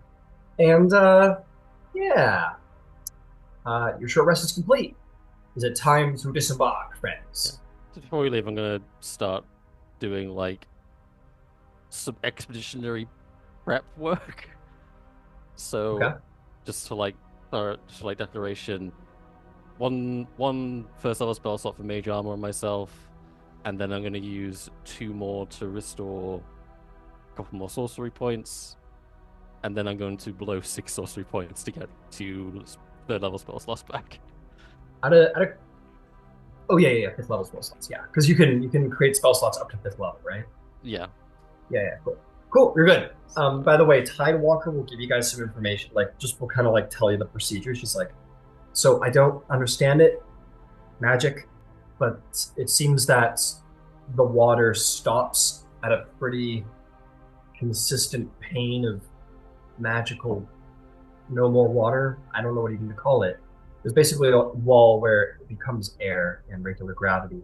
So once it fills with water, just swim right at the door, and you should hit water within a couple of steps. So just take a deep breath, and you should be fine. Wait, Not of the water. Don't take a deep breath of the water. Don't do that. You'll all die. Understood. Cool. Just to distinguish. I don't know how that works for you all. I agree. Just making sure. And yeah, and she'll act as like the like safety counselor, whatever, and like make sure everybody gets there well enough. Chaplain, you'll be totally fine, obviously. Yep. Ed, you'll sink like a fucking rock. I think there should be something about Earth Genasi just, but that's also cheap. But yeah, you guys all make your way in through the gate. Is there anyone in particular you want to bring with you? Tidewalker's more than happy to like patrol and make sure that the ship doesn't come under attack from a blind spot.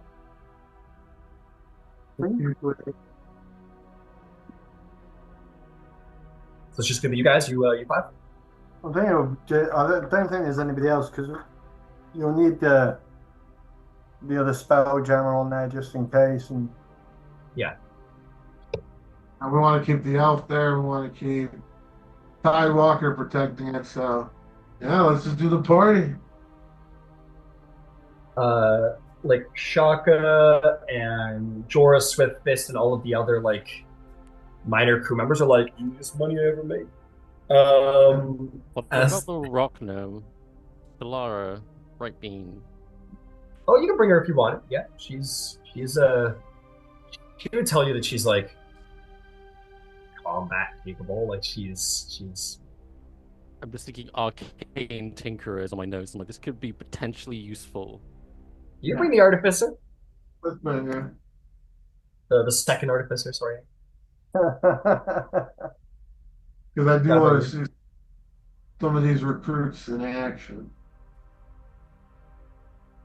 Stuart, we gotta get that man mountain guy next time. We need some beef. yeah, Beef. And Otto's out. He'll be still in defensive mode. Got it. So are we bringing our lovely gnomish friend, It'll bring bright beam. Hilara Brightbeam? She goes, "Oh, okay, cool. First mission. See, I was getting really bored. Awesome." And she'll swim out with you guys. Hell yeah. Hilara Brightbeam. All right, party assembled.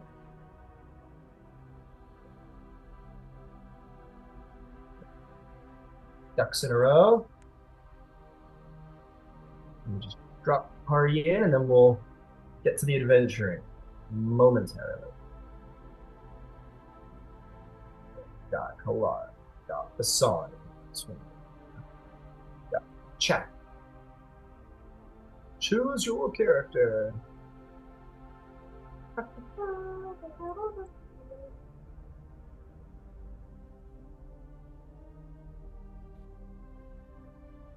And Zalace. Okay, here we go, folks.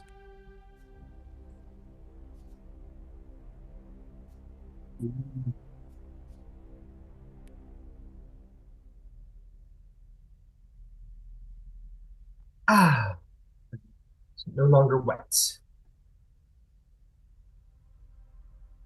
Everything like stares at like the wall of water.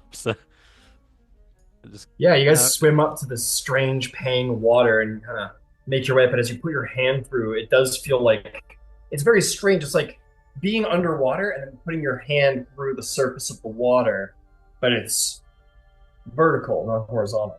And as you do so, you like sort of swim through. Gravity immediately hits, and any of you go head first through it, you're gonna kind of tumble out, like head first. But some of you might more elegantly like put your foot through and step out. But very strange transition from the buoyancy of water to gravity in a vertical sense, opposed to horizontal. can I make, I guess, like an Arcana check to kind of ascertain how such a phenomena could be achieved? Like, would it require like a power source, like concentration? Yeah, make an Arcana check. Can I also make some sort of check just to make sure there's nothing of immediate danger, traps, or anything like that as soon as you step through? Sure, go for it. Makes sense. 19 for Arcana. Perception or investigation? You'll make investigations, Elise. What'd you get after? 19. 19. Magic! No. You definitely get the sense that there is probably some larger arcane battery that is not only supporting the interior, uh, you know, exclusion of water, shall we call it. Surprisingly, it's probably no. It's a pretty decent enchantment. It's basically like a massive. It's like a alteration of the air bubble spell over certain doorways and pathways to sort of keep air sealed within and water out. The magic is also probably creating some transmutative gravity plane to ensure that all of the earth motes remain where the caster wants. So yeah, you think that there's probably some kind of magical battery, some kind of magical engine of some kind keeping this place working. Got it. I got a 22 on investigation. As far as you know, there's no mechanisms of any kind that would make you think of that you guys are being trapped. I will put forth, Solace, there is a difference between finding mechanical traps and arcane traps. So you find nothing of a mechanical nature as you step into this visitor's tower. Yeah. And I'll say, Ethereth, to go along with your Arcana check in all fairness, you don't find any immediate tells of strange, concerning glyphs of any kind. So between the two of you think you're pretty safe coming into the store.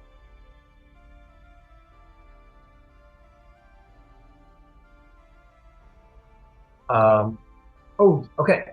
Description of the room. You guys enter into what seems like a large partially a library, partially a stash of like strange, arcane, historical relics of some kind. A great deal of them. Old suits of armor with like half destroyed enchantments on them. Um, Old pots from bygone age, books and books and books. This is clearly an archive of notable relics and probably stores of knowledge. This is the inner sanctum of the wizard in question.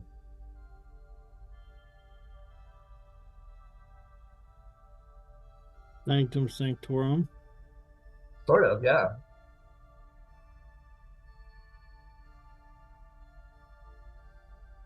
Oh, I think I'm in heaven.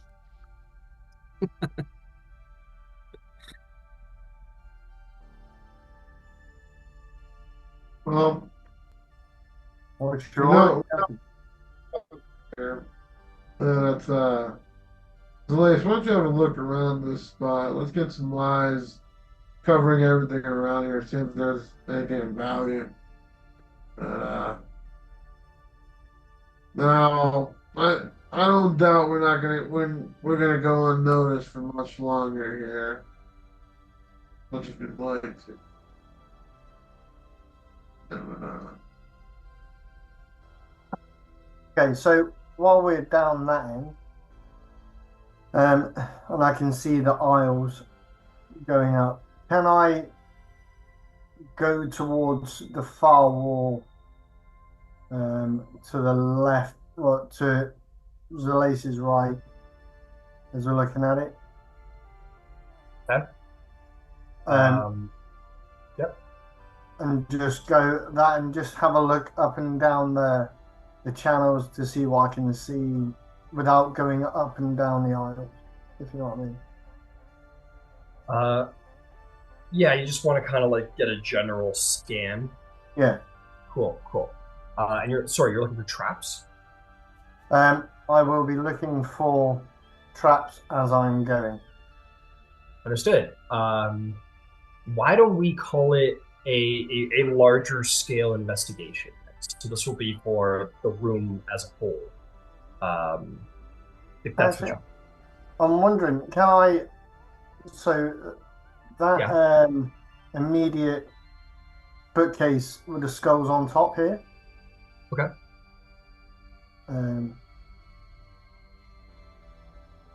So the one with the skulls on top with the three bays right in Yeah. front, right next to us. Can I Yeah. go up on there and use the tops of those as without walking on the floor, just to give me a better view? Ah, I see. Okay. Yeah. Why don't we call it a perception check then to see if you can get like a bird's eye and try and um, get a little look at any. Nice. 27. Very, very nice.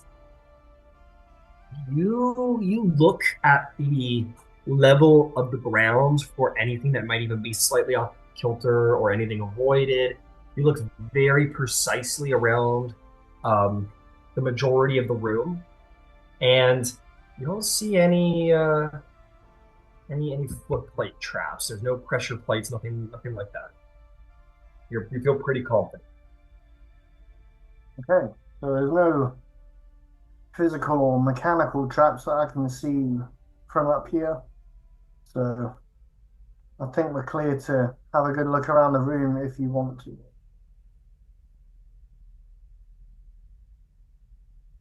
From there, would I be able to see that desk? Absolutely. Yeah. Yeah, Can absolutely. I make my way over to that area? Sure. You skip down and make your way over there, and you find what looks like some kind of crafting workbench of some kind. This is obviously beyond your what you're used to doing. This is sort of a craftsman bench. If you want to make like another investigation or an insight, I'll give you either or to see like what is being done here or was meant to be done here. You can go ahead. Oh no, I won't bother with that. I'll call Etherith and well, a group. I may as well call a group over.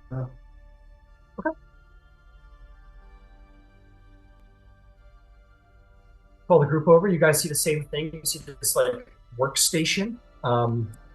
Anyone who's proficient in Arcana? Etherith, I assume you're proficient in Yep. Arcana. Yep. Ed? Yes. Yeah. So Ed, Etherith, and our wonderful gnome will notice a couple of things. First and foremost, this is probably where he does the majority of his work, and it seems that he does like a lot of crafting. So we'll just go around. Each of you will get something. So Etherith, you sort of walk in, and to your delight, you notice that this crafting table is basically a woodworking station. You see this like half-made stave. You get the sense that this person, at least their most current project, was in the creation of some kind of new staff, which they're halfway through creating. And you see this like half-created, like you're not a woodworker, you don't know what the wood is made, but it's this like beautiful like light varnished wood. Again, half carved and complete. There's a number of magical implements around here, magical supplies for the creation of the staff. Maybe an Arcana check. Sure. 14. 14. You recognize that this is a staff that is being built. You're not sure in this moment what it's meant to become, but you are aware that it's meant to become of either a very rare or legendary variety type of staff. Oh, Shit. It is half finished, but it obviously takes a long time and a lot of wealth to finish the creation of such a thing. But they're working on it. While they're messing around at the table, are these cabinets either side of this? I take it it's a furnace or something, but are they locked? Yeah, you can go take a look over there. I'm just going to complete the check or the information here real quick. Sorry. So Ed, no, you're all good. So Ed, you go up to this mirror, which I think you'd be drawn to. Make me an Arcana check, Ed. See if you know what that is. Yeah, you look at it and you're like, damn. And since this is Ed's place, I'm gonna use Flash of Genius to give myself a good boost. Ed's like, god damn. Who's in that mirror? Alright, that is 16 plus 7 plus 4. 7 plus 4 is 11, 16, 27. 27. This is a very fancy magic item. It's essentially a looking glass, it's a magic item which has two purposes. One is communication. It has the ability to connect with other connected looking glasses. So basically, it's got a bit of like a magic mirror situation where you can like communicate someone who has a similar mirror on the other end. You don't know who has the other mirrors, or even if anybody has collected them at this point. The second purpose is for scrying. This is a scrying mirror as well. So it's a mirror of transpondence and a mirror of scrying.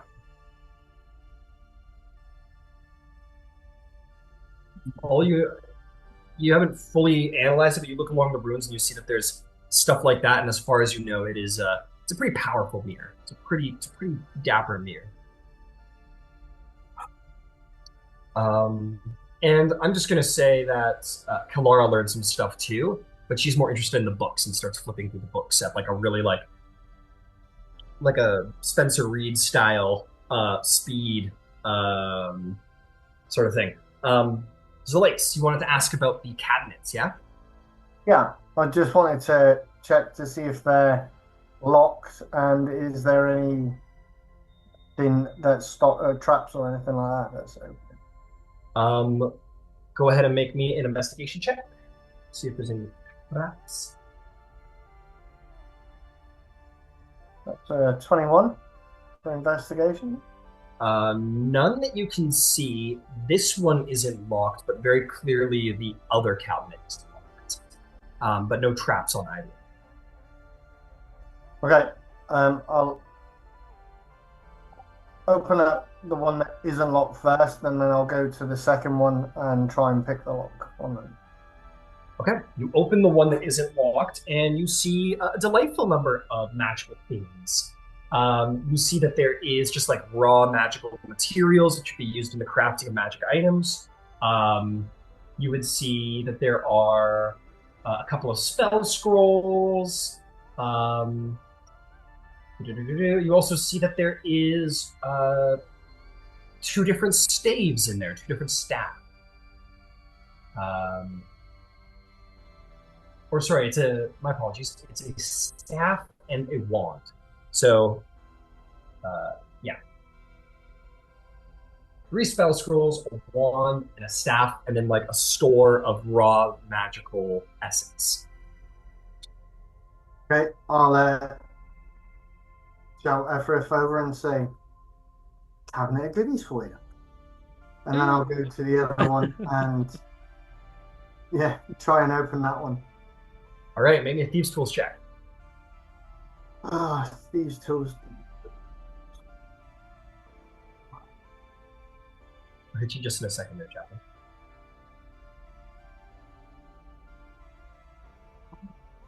I can't remember how to do a thieves' tools check. Hold on.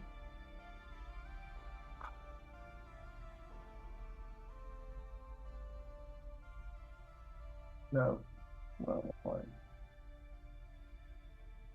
There we go. There we go.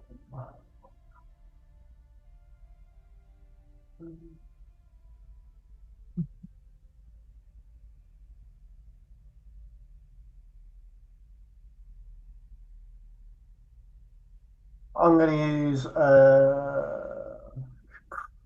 so I'm going to use a dice because that one's rubbish. So yeah, I'm going to use a bolstered knack on there, which is a 1d8. So original was 7. I'm going to get d8. Oh my god, 10. 10 for a total of. A total of 10. Okay. You're proficient in thieves' tools?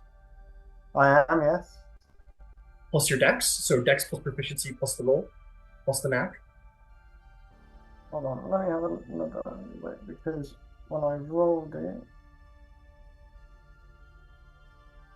So you should have a base of a +8 on this. Sorry, no, right, sorry. It Okay. was strength and proficiency. Yeah. Right, thieves' can I tools. roll again then? Because it's cerebral. Yeah. So your thieves' tools bonus should be equal to your acrobatics bonus. So +8. So what'd you get on the dice? The dice roll was original dice roll was it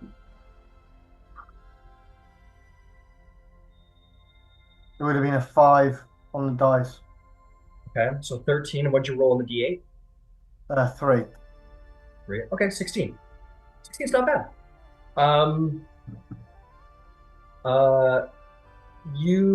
Yeah, it's not bad, but it's not enough. Not for this lock, I'm sorry to say. Yeah, struggling to get through that one.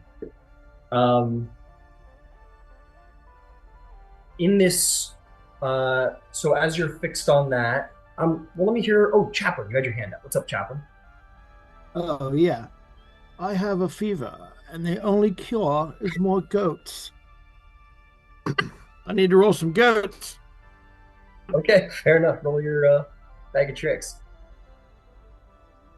I need them. 773 means Lion Mastiff. Damn. Okay. So as you guys are like, wait, what is this thing? What has been transcribed here? I just need to, and then suddenly lions just start roaring, coming out of the woodworks. Very cool. And our wonderful mastiff dog up here. I'm gonna see our mastiff's pug, just like a very big pug. Very big pug. I like it. Um, Fantastic. In this moment, as that all happens, everyone turns around. I'm gonna say, Basan, you're sort of standing there as everyone's like, "Holy shit, Ryan!" Your nerves are a little more steely, and you've come to expect this from Chaplin. But you sort of see you hear like from the mirror's direction, "Hey, who the hell are you?" And you look over and you see that there is a white porcelain-looking face in the mirror through the looking glass, looking at you all, going, "What? They're not supposed to have any guests today. Who the hell are you?"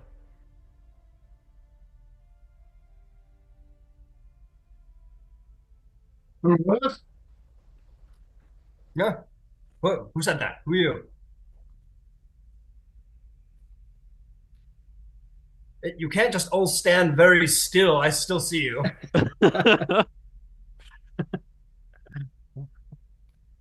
Go ahead, Ed. We're the crew of the Prophet's Demise. Pleasure to meet you. Adam stepped into frame. Oh, there you are. You're in frame. Oh, yes, I can see you better now. Yeah, pleasure to meet you. I'm just called Mirror. I don't remember my name. I've been stuck here for fucking forever. I haven't heard Prophet's Demise. You're not on the schedule. We're looking for a wizard friend. Oh yeah, you're looking for a wizard friend, huh? Yeah, or anything you could tell us to help us with that? Now, listen, I gotta ask. You here to rob the place? Huh? You here to rob the place? Come on. Not specifically, but tell you what, if we get done what we need to get done, we can get you out of here if you want to get out of here. Oh. See the world. Yeah, you get me out of here? That's okay. Well, that's great. Good news and bad news. Good news, totally into this. This place sucks. You know, this place sucks. I'm ready to get out of here. Absolutely. Bad news is that I am compelled by magical enchantment to send golems to try and kill you now, and I am sorry about it. Think of it as a trial. Think of it as a trial, and if you pass my trial, I'll come aboard your ship and be your best buddy. Okay, good luck. And in this moment, out of the wall, the bricks begin to sort of change, and you're going to see these stony golems are going to come out of the walls, and I need everyone to roll initiative. Yes, good. Best of luck. Truly, best of luck from the bottom of my heart that isn't there. No hard feelings. It's a little. That seems fair. I like that mirror. Bisan looks at Ed and says, "Let's go save a princess." All right. I resent that. I think I gave you too much personality.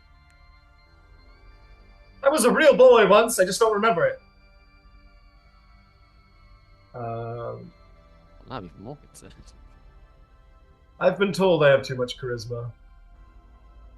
A good, nice day ahead. Now it's gonna go away. Let's have it. Okay, who rolled a 20 plus? 27. 27, very nice. Who else? Dirty 20. Dirty 20, very nice. Who rolled a 15 plus? Hassan, very good. 18. 18, fantastic. 10 plus? How do we do, Chaplain? How do we do, Edward? I got a 4. Ew. 4! Ethra was Ethra? hella like distracted by the staff and all the stuff in the cupboard. Yeah, 2. A 2! A 2. How did you roll worse than the golem? You rolled a 2, but his dex is like -1. So, I imagine Ethrith in the corner with like the wand going, evocation. This one's evocation. No, this one. Oh, enchantment, my favorite. My favorite. This is on my wish list. It's on my Pinterest board. Okay.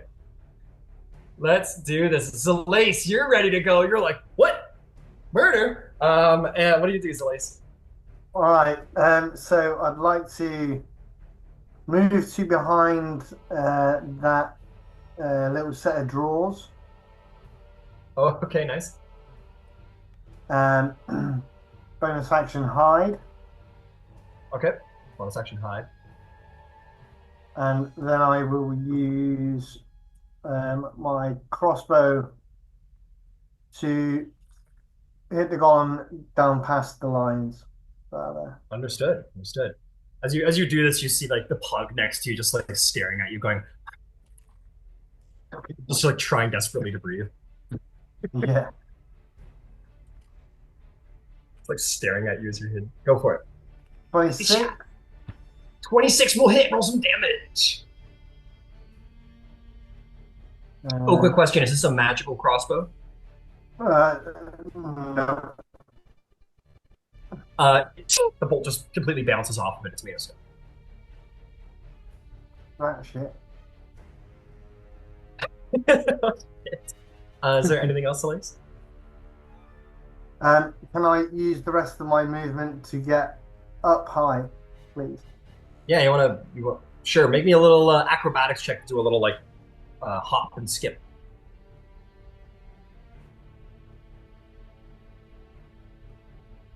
Jeez, I'm rolling well tonight. 27.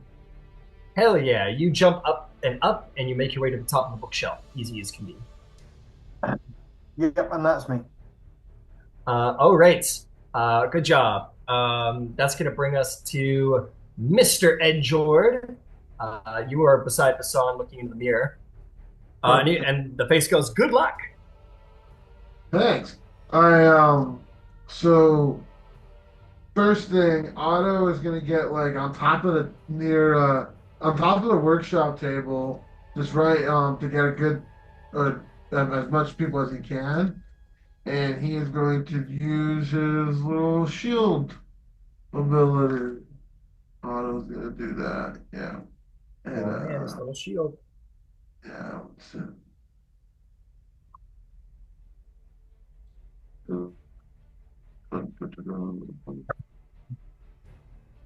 So it will do 1d8 plus 4. So I'll roll that now. That's 6 plus 4 for 10 bonus HP to everybody. Ooh. And then my action is I'm going to fire a fireball to 120 feet. So I think I'm going to fire to the one over this side, towards the lions. All right, go for it. You've got 2 lions between you and the target. I'm going to give it half cover. Oh, okay. In that case, is the path uncovered with the other ones? The other one's easier. I would say is if you take a Okay, little. so Yeah, I'd say you have to like walk forward a little bit, but you can get a clean shot. okay. Yeah, if you 15 foot right there, you can take a clean firebolt shot. All right, here we go. That is 17 plus 7, 24. 24 will do the job. Go ahead and roll some damage. 8 plus 3 plus 1, 12, plus 2, because of its improved firearm. So 14 damage total. 14 fire damage will do just fine. It takes the flame damage, but seems like Terminator-esque in its unrelenting march. And your laser does its damage, but it seems to show no sign of feeling pain. And that's my turn.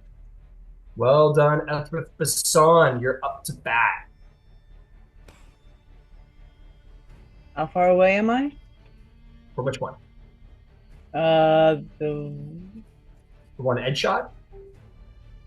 is there one right behind me? There's one on either side of the room. There's one here, and there's one way over here. So you're kind of pincered by it. They're coming from either side. All right, so Bisan is going to go towards the one that's not the one that Ed hit, the other one. Okay, the other one. Fantastic. You want to 30 feet that way? Yeah, let me You got let me check something really quickly on I should have a psi empowered leap, which should let me cover a bunch of distance. Fly speed equal to twice my speed until the end of my turn, and I could do it as a bonus action. So yeah, bonus action, psi empowered leap, uh, and I can go 60 feet. okay. You side bolster leap and bound through the air. You go 60 feet, jump over the lines, and you can land right in the face of that golem if you want. Well, I hit it Who twice. is very tall, by the way. Yep. Okay, go for it. All right, you know what? Let's roll you. Man, to be a barbarian. That's a 19 on the dice plus a 10, so it's a 29. Hit.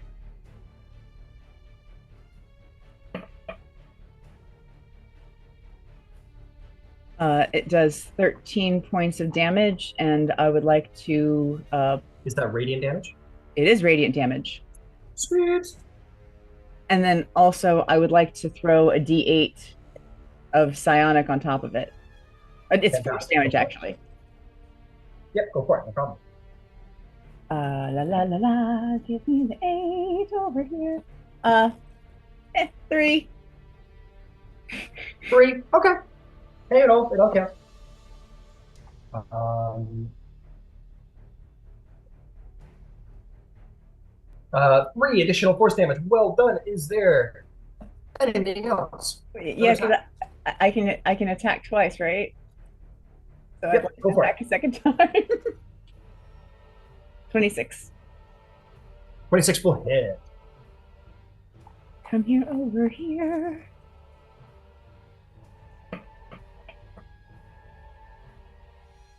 $15 radiant damage. 15 radiant damage. 2 decisive slashes to your enemy. Well done. I'm just gonna sit here. Hold the line. Nice. Try to. Okay, well done. You'll hold the line. That's going to bring us to our wonderful Kilara Brightbeam. Woo! Oh, cool. She has an advantage on the initiative. It's fine. She goes where she goes. Let's see. She starts stuffing her hand into her bag and starts like throwing things into the air like crazy. And let's see. Okay. She actually takes her hand and like grabs these 2 like bronze devices that look like weird bunched up pens or fans or something, and she like throws them into the air, and they are going to they're going to become, they basically like unfurl in the air and become these like flying like birds with like a number of like horns and like razor blades on the front, and they like uh, like propeller propelled like copper flying airplane, like paper airplane kind of things, and they fly through the air and bounce off of the shell of the golem, and she's like, "It made a piercing damage. This is terrible." And that's gonna, and she's going to, she says, "It's okay. I'm not useless. I've got something else." And she is going to run over to back up Ed. She like jumps on the table over here, keeps rummaging through her bag, and that's gonna be her turn. Chaplain, what do you do? yeah. Let's see. I guess the first thing I'm going to do is I'm gonna go ahead and toss the staff of the python as far as I can in the opposite direction of the way that Bisan ran. Um, you hear Kalara says, "Wow, that's the most talented druid I've ever seen." As you're throwing animals everywhere, um, and and then that's gonna be a giant snake. How big's Giant, that snake? giant python. I believe it's huge. I'm looking it up right now. Yeah, that sounds right. Uh, come in, Where's it going? Right in front of the desk? wait, why am I? Yeah. Yeah, I mean, as far as I can throw it, that counts How toward far can like you as throw it? close to the goal. Um, I don't think it doesn't say specifically. Oh, 10 feet. I'm sorry. Oh, 10 feet. Okay. I'm gonna say you ran around, you're right behind Ed, and you throw it to where it is right. Yeah, that's fine. Cool. Um, oh yeah, a giant. It just says giant constrictor snake. Sorry, I have to look that up again. Yeah. Um, and then I'm going to use my bonus action to, in the other direction, invoke my duplicity, uh, just like I guess like beside Bisan. Okie dokie. And then the animals, I will instruct them to attack. If um if the lions can get 50 feet, yeah, the giant constrictor is huge. If the lions can get 50 feet, or not 50 feet, they have 50 feet of movement. If they can get 20 feet straight, I would like them each to do a pounce attack. They won't be able to do 20 feet straight, unfortunately. They will not. Um, Okay. they will not. They run in though, and they certainly bog down the giant golem. And Yeah. they'll attack, but it's immune to Right, to piercing. to piercing. I'm gonna check something real quick. Yeah, I don't know if it's magical either. Yeah.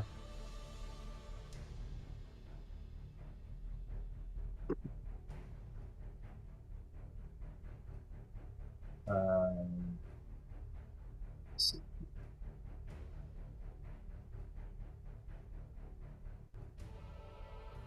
I'm curious because they were magically summoned. There's some uh, There's some confusion about. conflicting information.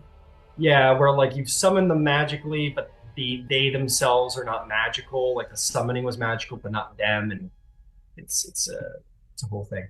Um, okay, magic lands transform the creature, see the monster, see the creature statistics. For creature. Yeah, so the creatures themselves have been summoned, and they themselves are not magic. So That's unfortunately, fine. their attacks aren't magic. That's fine. But they jump on top of the golem and like and they're trying to like gnaw at this, and I just kind of stands there as they're like gnawing and like biting and scratching, and it just doesn't seem to care much. Yep, I'm just gonna try and use them to stay in the way and give people advantage, I guess.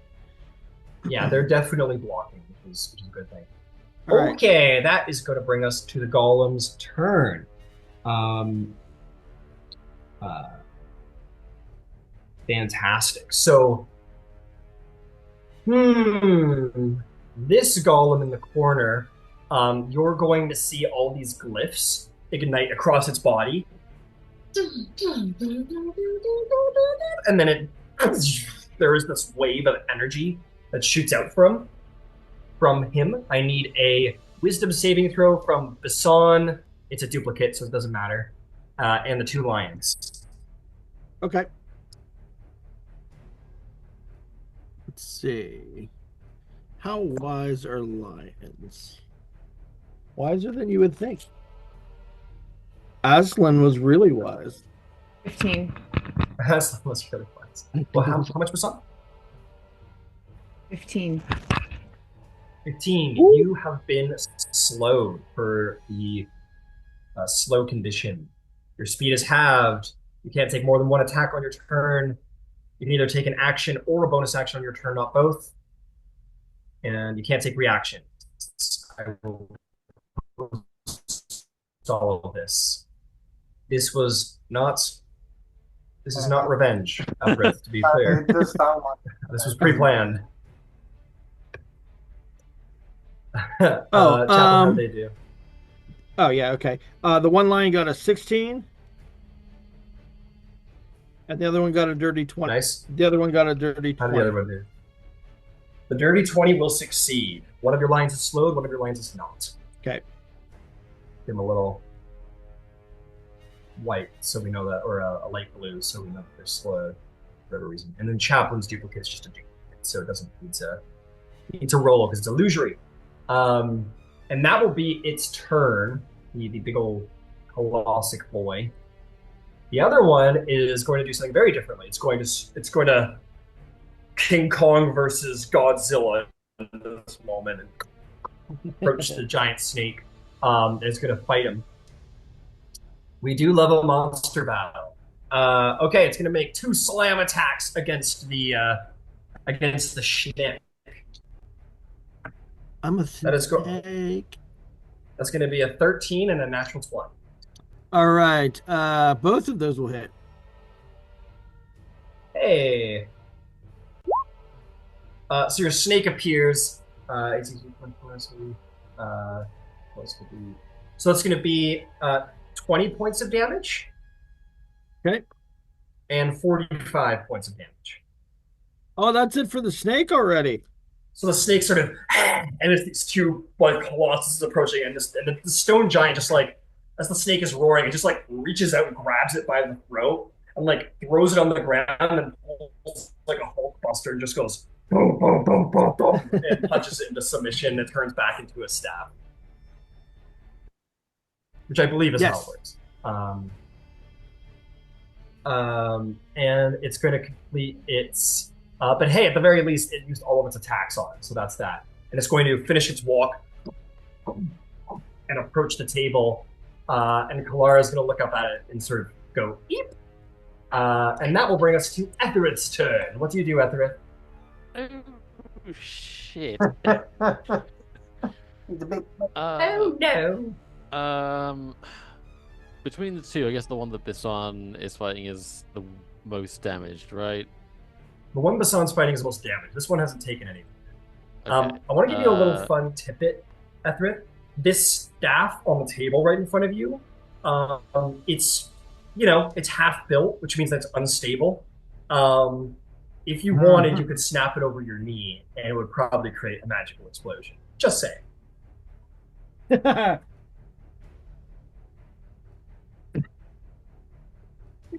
Just tell me that. That's why you did it. That's like telling me. I think like as combat, you're like looking at it, you're like maybe in the back of your mind, you're like, oh, of course it's unstable. But then as a combat comes out, maybe this like inventive idea comes into your brain. It's like an intrusive thought. I imagine Hecate on your shoulder, like you snap it, you can blow everything up. This is like I was going to say earlier that this is a place where Ethra is going to be battling all the intrusive thoughts and he's going to lose. But now though, one I want to actually, I'll start off with my action, and Ethra's gonna reach into their robe of stars, reach into the cosmos, and tear one off, and fire a magic missile at the one that's been more damaged. I feel like that's probably the better choice. So one behind me. Fantastic. Go for it. I like to imagine somewhere in the astral sea, there's this ship flying by, and they see this massive dragon hand reach out and grab the stars and pull it into a portal, and then Ethereth like throws them at this guy. I think that's kind of cool. Okay. How many am I rolling here? It's 5th, so that's 8 stars. Okay. I'll just do the other. Okay. Give me a second. Yeah. D&D Beyond likes to roll them one at a time, and they're all +1s. How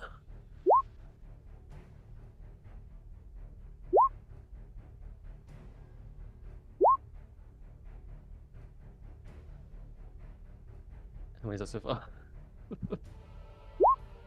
That is 1, 2, 3, 4, 5, 6, 7.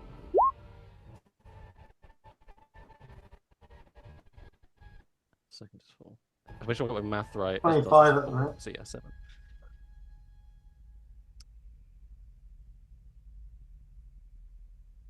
That last one, it was 25. 1, 2, 3, 4, 5, 6. Okay. 7 darts all at the same one for 6, 9, 12, 16, 25 damage force. 25 force damage. You like take that stardust from the astral sea, you like grip it in your hands tightly to sort of compact them into like unstable powers, like basically unstable stars. You throw them across the battlefield, and 25 damage is done to the big lunk. Well done. I'm then going to, let's see, 30 feet of movement. Can I get like round here between the two? Yeah, you run over here. 15. You want to just like hold up here? Yeah, just so like because I'm aware that they can cast slow, and I know how fucking huge the radius is on that, so I Right. want to be just it is safe, but yeah, that should do. Fair enough. Fair enough. And I'll end my turn there. All right, Zalace, what's the play? I'll just look down at Efrith and say, "Hi, do you have anything that will make my bolts magical?" No? Okay. And Yeah. while I'm waiting for an answer, I will use my psychic blades on the one where the sun is. Okay, go for it. Hell yeah. Love it. 23? How much? 23 to hit. 23 will hit. You throw your psychic blade at it, and as it hits it, it seems to not react as it has not a mind to be just damaged with, and there will be no damage. It seems immune to psychic damage. I'm sorry to say, it's like. I'll lean back over and say, "Well, that's me fucked." Can I then? I'm going to go back over to this cupboard. Okay. Which cupboard? The one that I couldn't open in the first place. Got it. You went over to the one that you could open in the first place. No, I couldn't open the one with couldn't. the Sorry. Yeah. And then I'll just wait. That'll be my turn.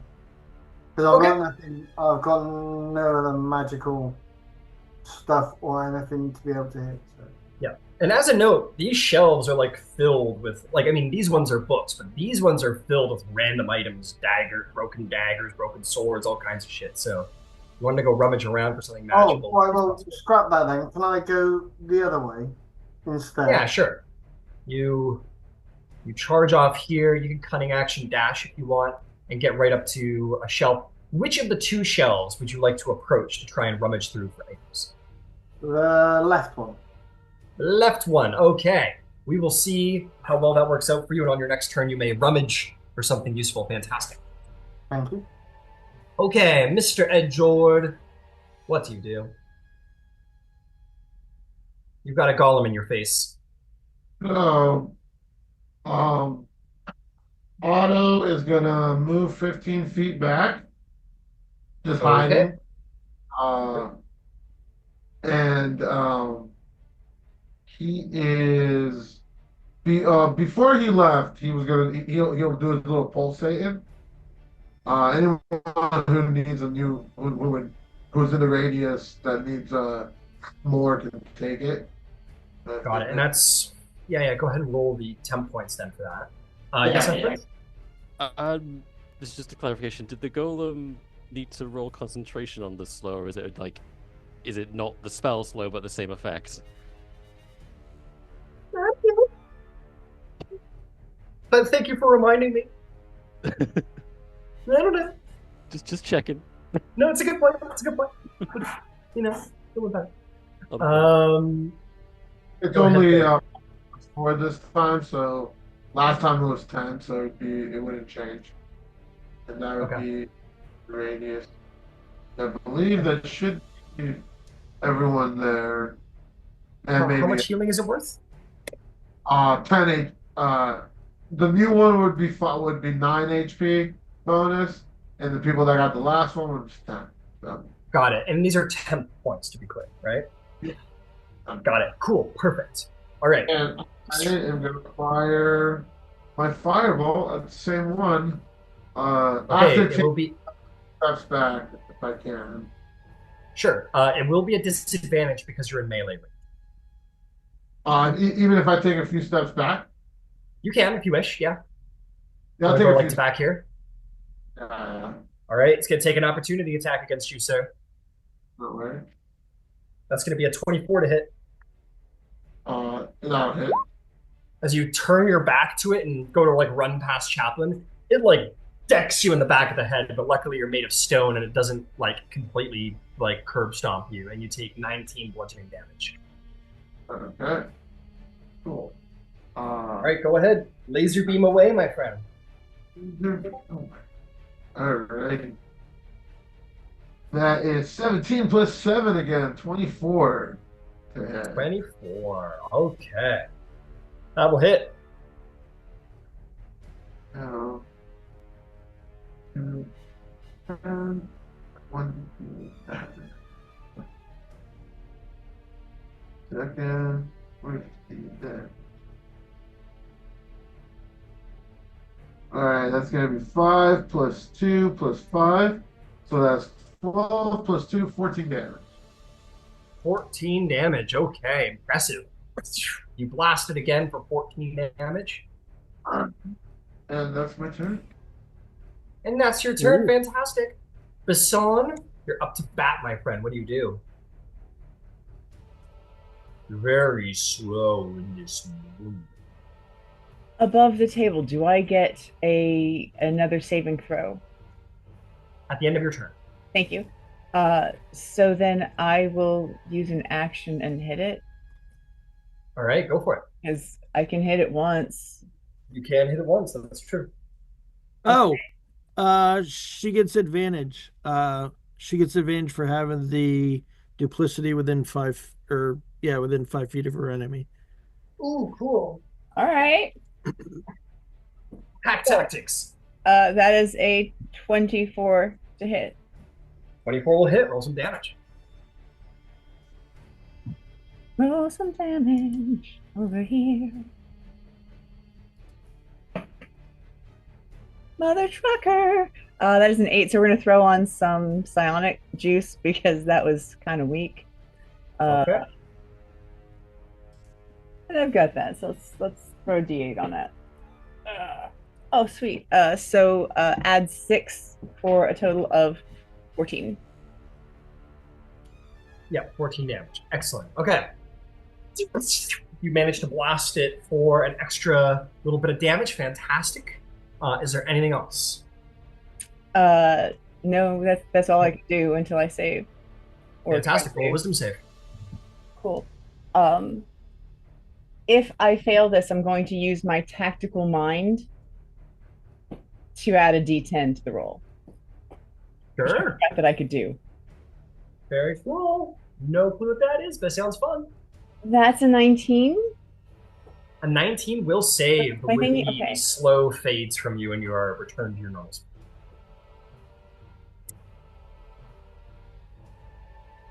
Okay, fantastic. You are back in action. That is going to bring us to Kalara Brightbeam, who's going to go, okay, I've always wanted to do this. And she takes out what looks like like the big horn sound thing on the top of like an old-timey record player. She basically like takes one of those out, and it's got this like swirly tube that's hooked up to this like little device in her hand, and she slaps this big red button, and it's gonna go, and it's gonna like shoot off this like screeching wave in the direction of the golem. The golem, quite surprisingly, fails its con save and is going to take some damage. Woo! Woo! She rolled incredibly. That's going to be 17 points of thunder damage to it. And then she's going to turn tail and run because it's already used its reaction. So you go, I'm not built for this. and she's going to hide behind the desk next to the pug, who is still attempting to breathe. And that will be her turn, bringing us to Chaplain. What do you do? Yeah. I am going to um gonna healing word our friend Ed. Nah, he's standing right there. I'll give him the big one. I'll give him the big guns. I'm gonna cure wounds, Ed. Um, that will be at level. Pretty spry. Let's do level 1. Cure wounds on Ed. All right. What do I Oh, roll? that was terrible. Um, that's not good. All right, 7. Sorry, Ed. That's that's nearly. He's looking good. So you Oh, did good. that. Okay. And then oh, ooh, oh no. I think that's it for this. Oh, I'm going to yeah, I'm gonna move Duplicity Chaplain. Um, I guess let's see, 1, 2, 3. Let's call it 20 feet, so almost toward the middle of the room, straight along the wall, back from where he is. Yep, Like so. yep. And then I'm going to swap places with him. Sweet. Um, in that moment, the golem would take an opportunity attack on your duplicate. I want to see if it hits because then it might be aware of what's going on here or think it Sure. knows what's going on. It rolls a nat 20 and it slams its fist hard through duplicate Chaplain, smashes the floor under Chaplain. As Chaplain runs away unscathed, it's pretty sure it thinks it knows what's going on in this moment, and that will be that. And then you swap places. Sure. Man, they fixed Trickster Cleric, in my opinion. They Right? really, It's yeah, they so good really. now. It's so good now. Well done, Chaplain. Well done. Is there anything else? I guess let me run the pug, well, as fast as it can run. And it sort of like does like the awkward pug run. Up there, Up, yeah, up there to that space where where the duplicity used to be. and they start like the lion and the pug are all like trying to mash their teeth against like the side of the stone and just doesn't care all that much.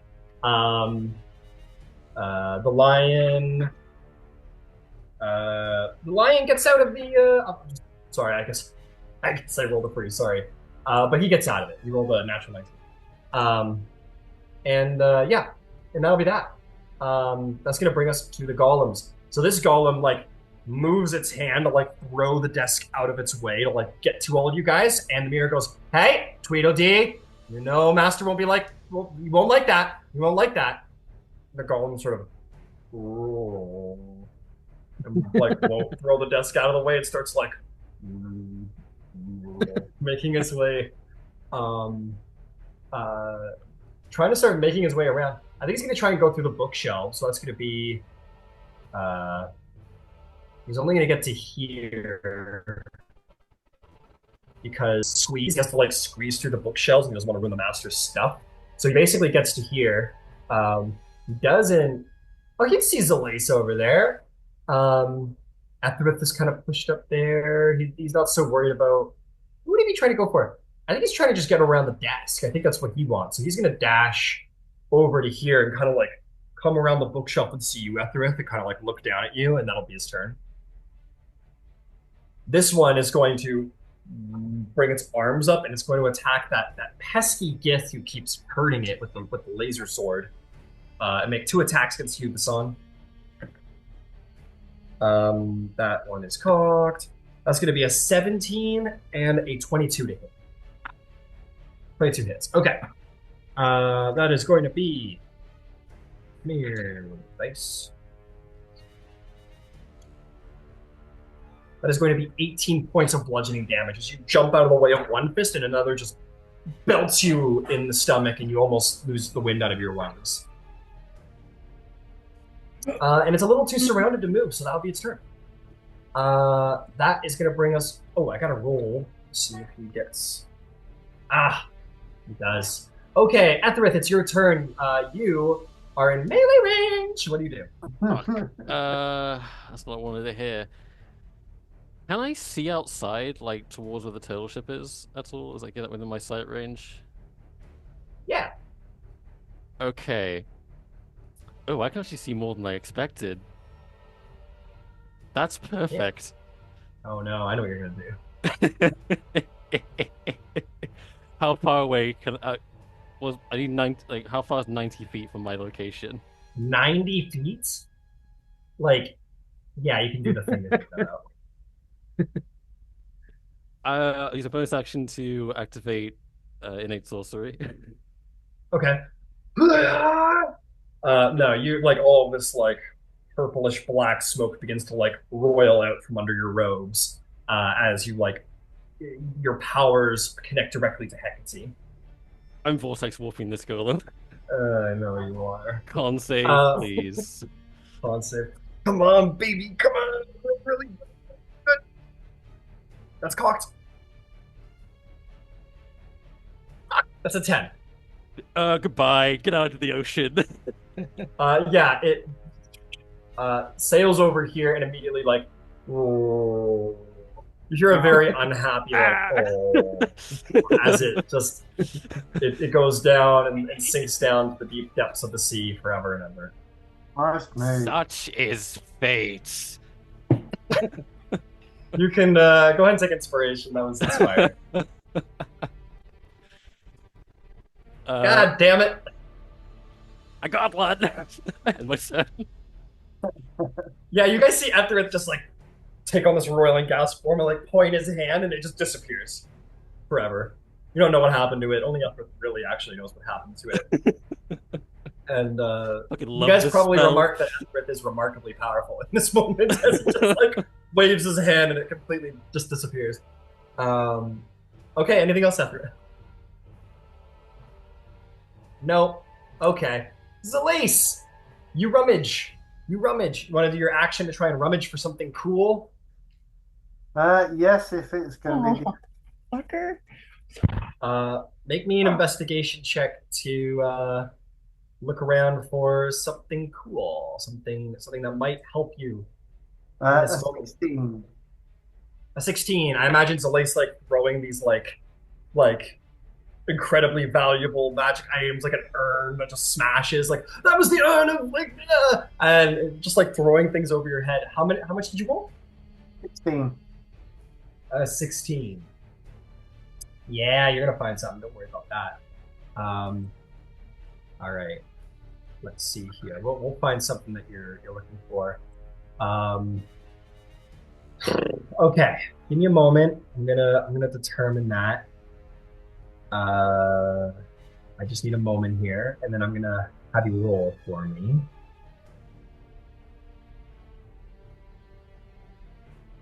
Yeah, it doesn't matter. Let's see. And okay, let us see what you might possibly find aboard the shelves here.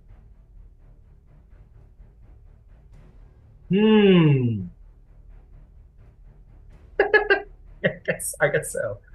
Roll me a d20, Solis. Any old d20, just tell me the number. 16. A what? What did you roll? 16, 1 6. 16, you say.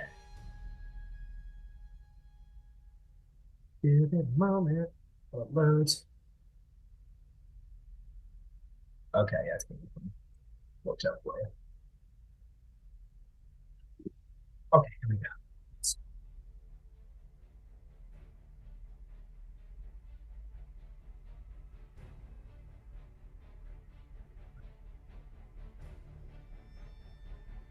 Okay, this is pretty up your alley, and it's what you rolled anyway. So, You are like throwing things out of the way. You're looking for something. You're like opening up chests and cases, and you're like, gold crystal balls, no! And you open up this one case, and you see this beautiful hand crossbow crafted from blackened wood with limbs that bear pearl inlays in depicting constellations.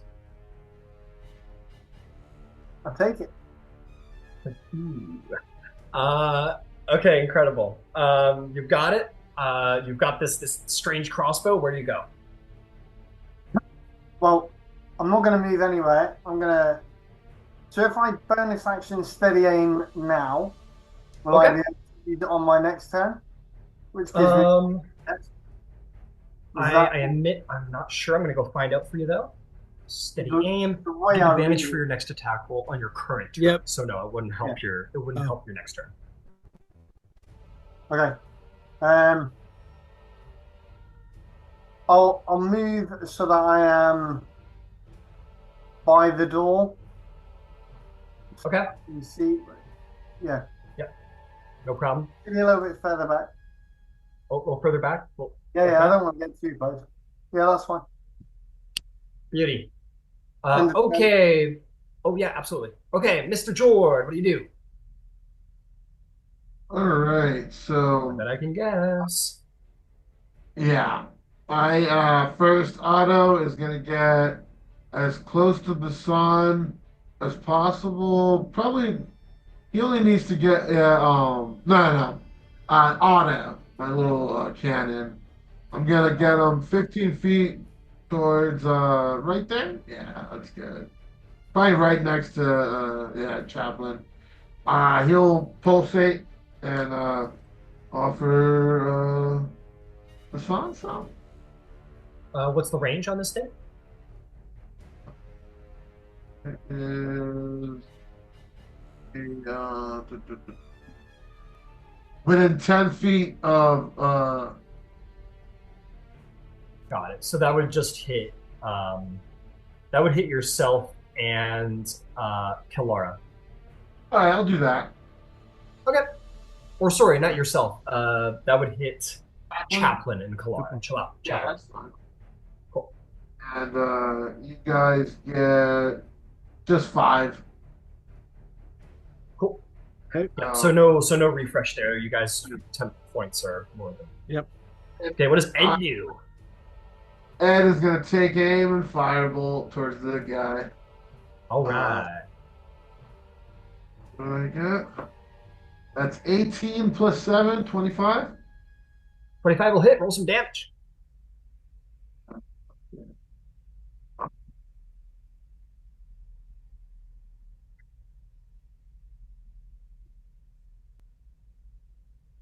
That is 9 plus 8 plus 2. So 19. Plus 2, Nine. 21. 21. Jesus. That was a huge blast from the gun. This is a splintered, cracked, not equivalent to bloodied golem in this moment. Yeah, like a lava blast out of your beam, and it is it's hurt. You did a good job on it. My turn. Fantastic. Okay, that will bring us to Bassan's turn. Bassan, you are freed of the slow. What do you do? I would like to hit it. All right, hit away. Do I have any kind of flanking advantage or anything right now? Nope, it's against the wall. Oh, thank you. Surrounded by pugs and lions. Pugs and lions. That's a 25 to hit. Yep, that'll hit. La, la, la, la.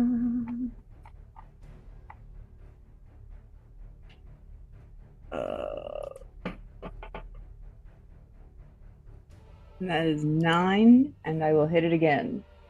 9, and you'll hit it again. Or 24 to hit. That'll hit.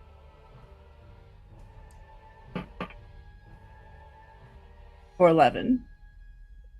11 damage. Well done. You're chopping it up to the best of your ability. It's a very durable golem, but it is still alive. Is there anything else?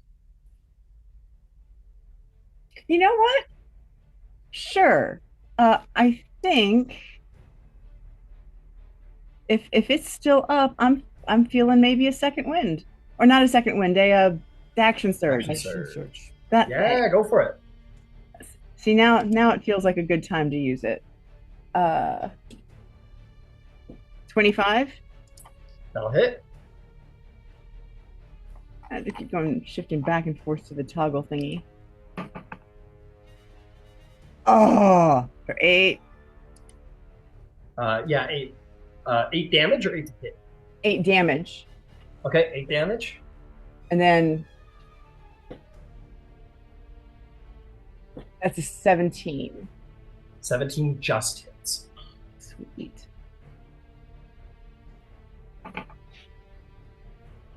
Fucker. All right. For 8. Again, I rolled 2 ones on damage in a row. Got it. But yeah, so there you go. Well done, well done. Okay, that will bring us to Kalara, who is like, I can't do shit against this thing. It's immune to everything I do. And that's going to bring us to Chaplain's turn. Chaplain, what do you do? Yeah. I'm going to go ahead and toss a healing word. Let me decide the level. Let's go for a first level healing word on Bison with my bonus action. Okay. And that's going to be 10 points of healing. Nice. And then I'll go ahead and use my action for the Toll the Dead cantrip against the golem who is injured. It is going to roll a 16 to save. That does save, so you're good. All right. As you cast the spell at it, these glyphs on its body sort of like glow protectively and then go away. Okay. That'll bring us back to Big Mean Golem, who, I mean, it's just gonna do its thing. It's gonna follow essentially its quote unquote protocol. Being attacked from afar. Yeah,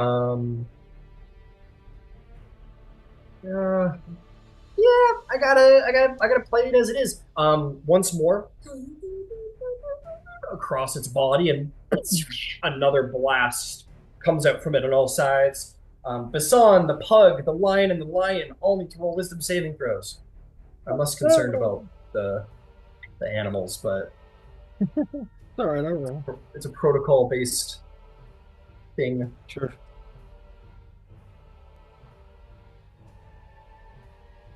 Based on what you told me before, all 3 animals fail. Sweet.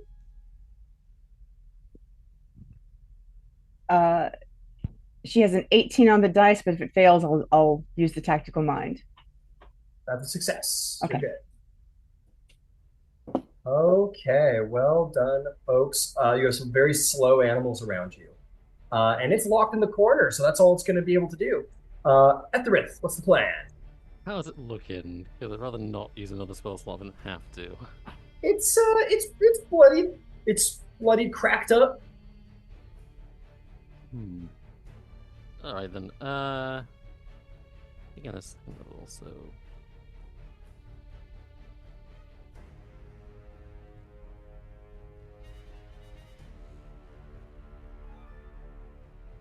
Screw it, I'm trying to get rid of it.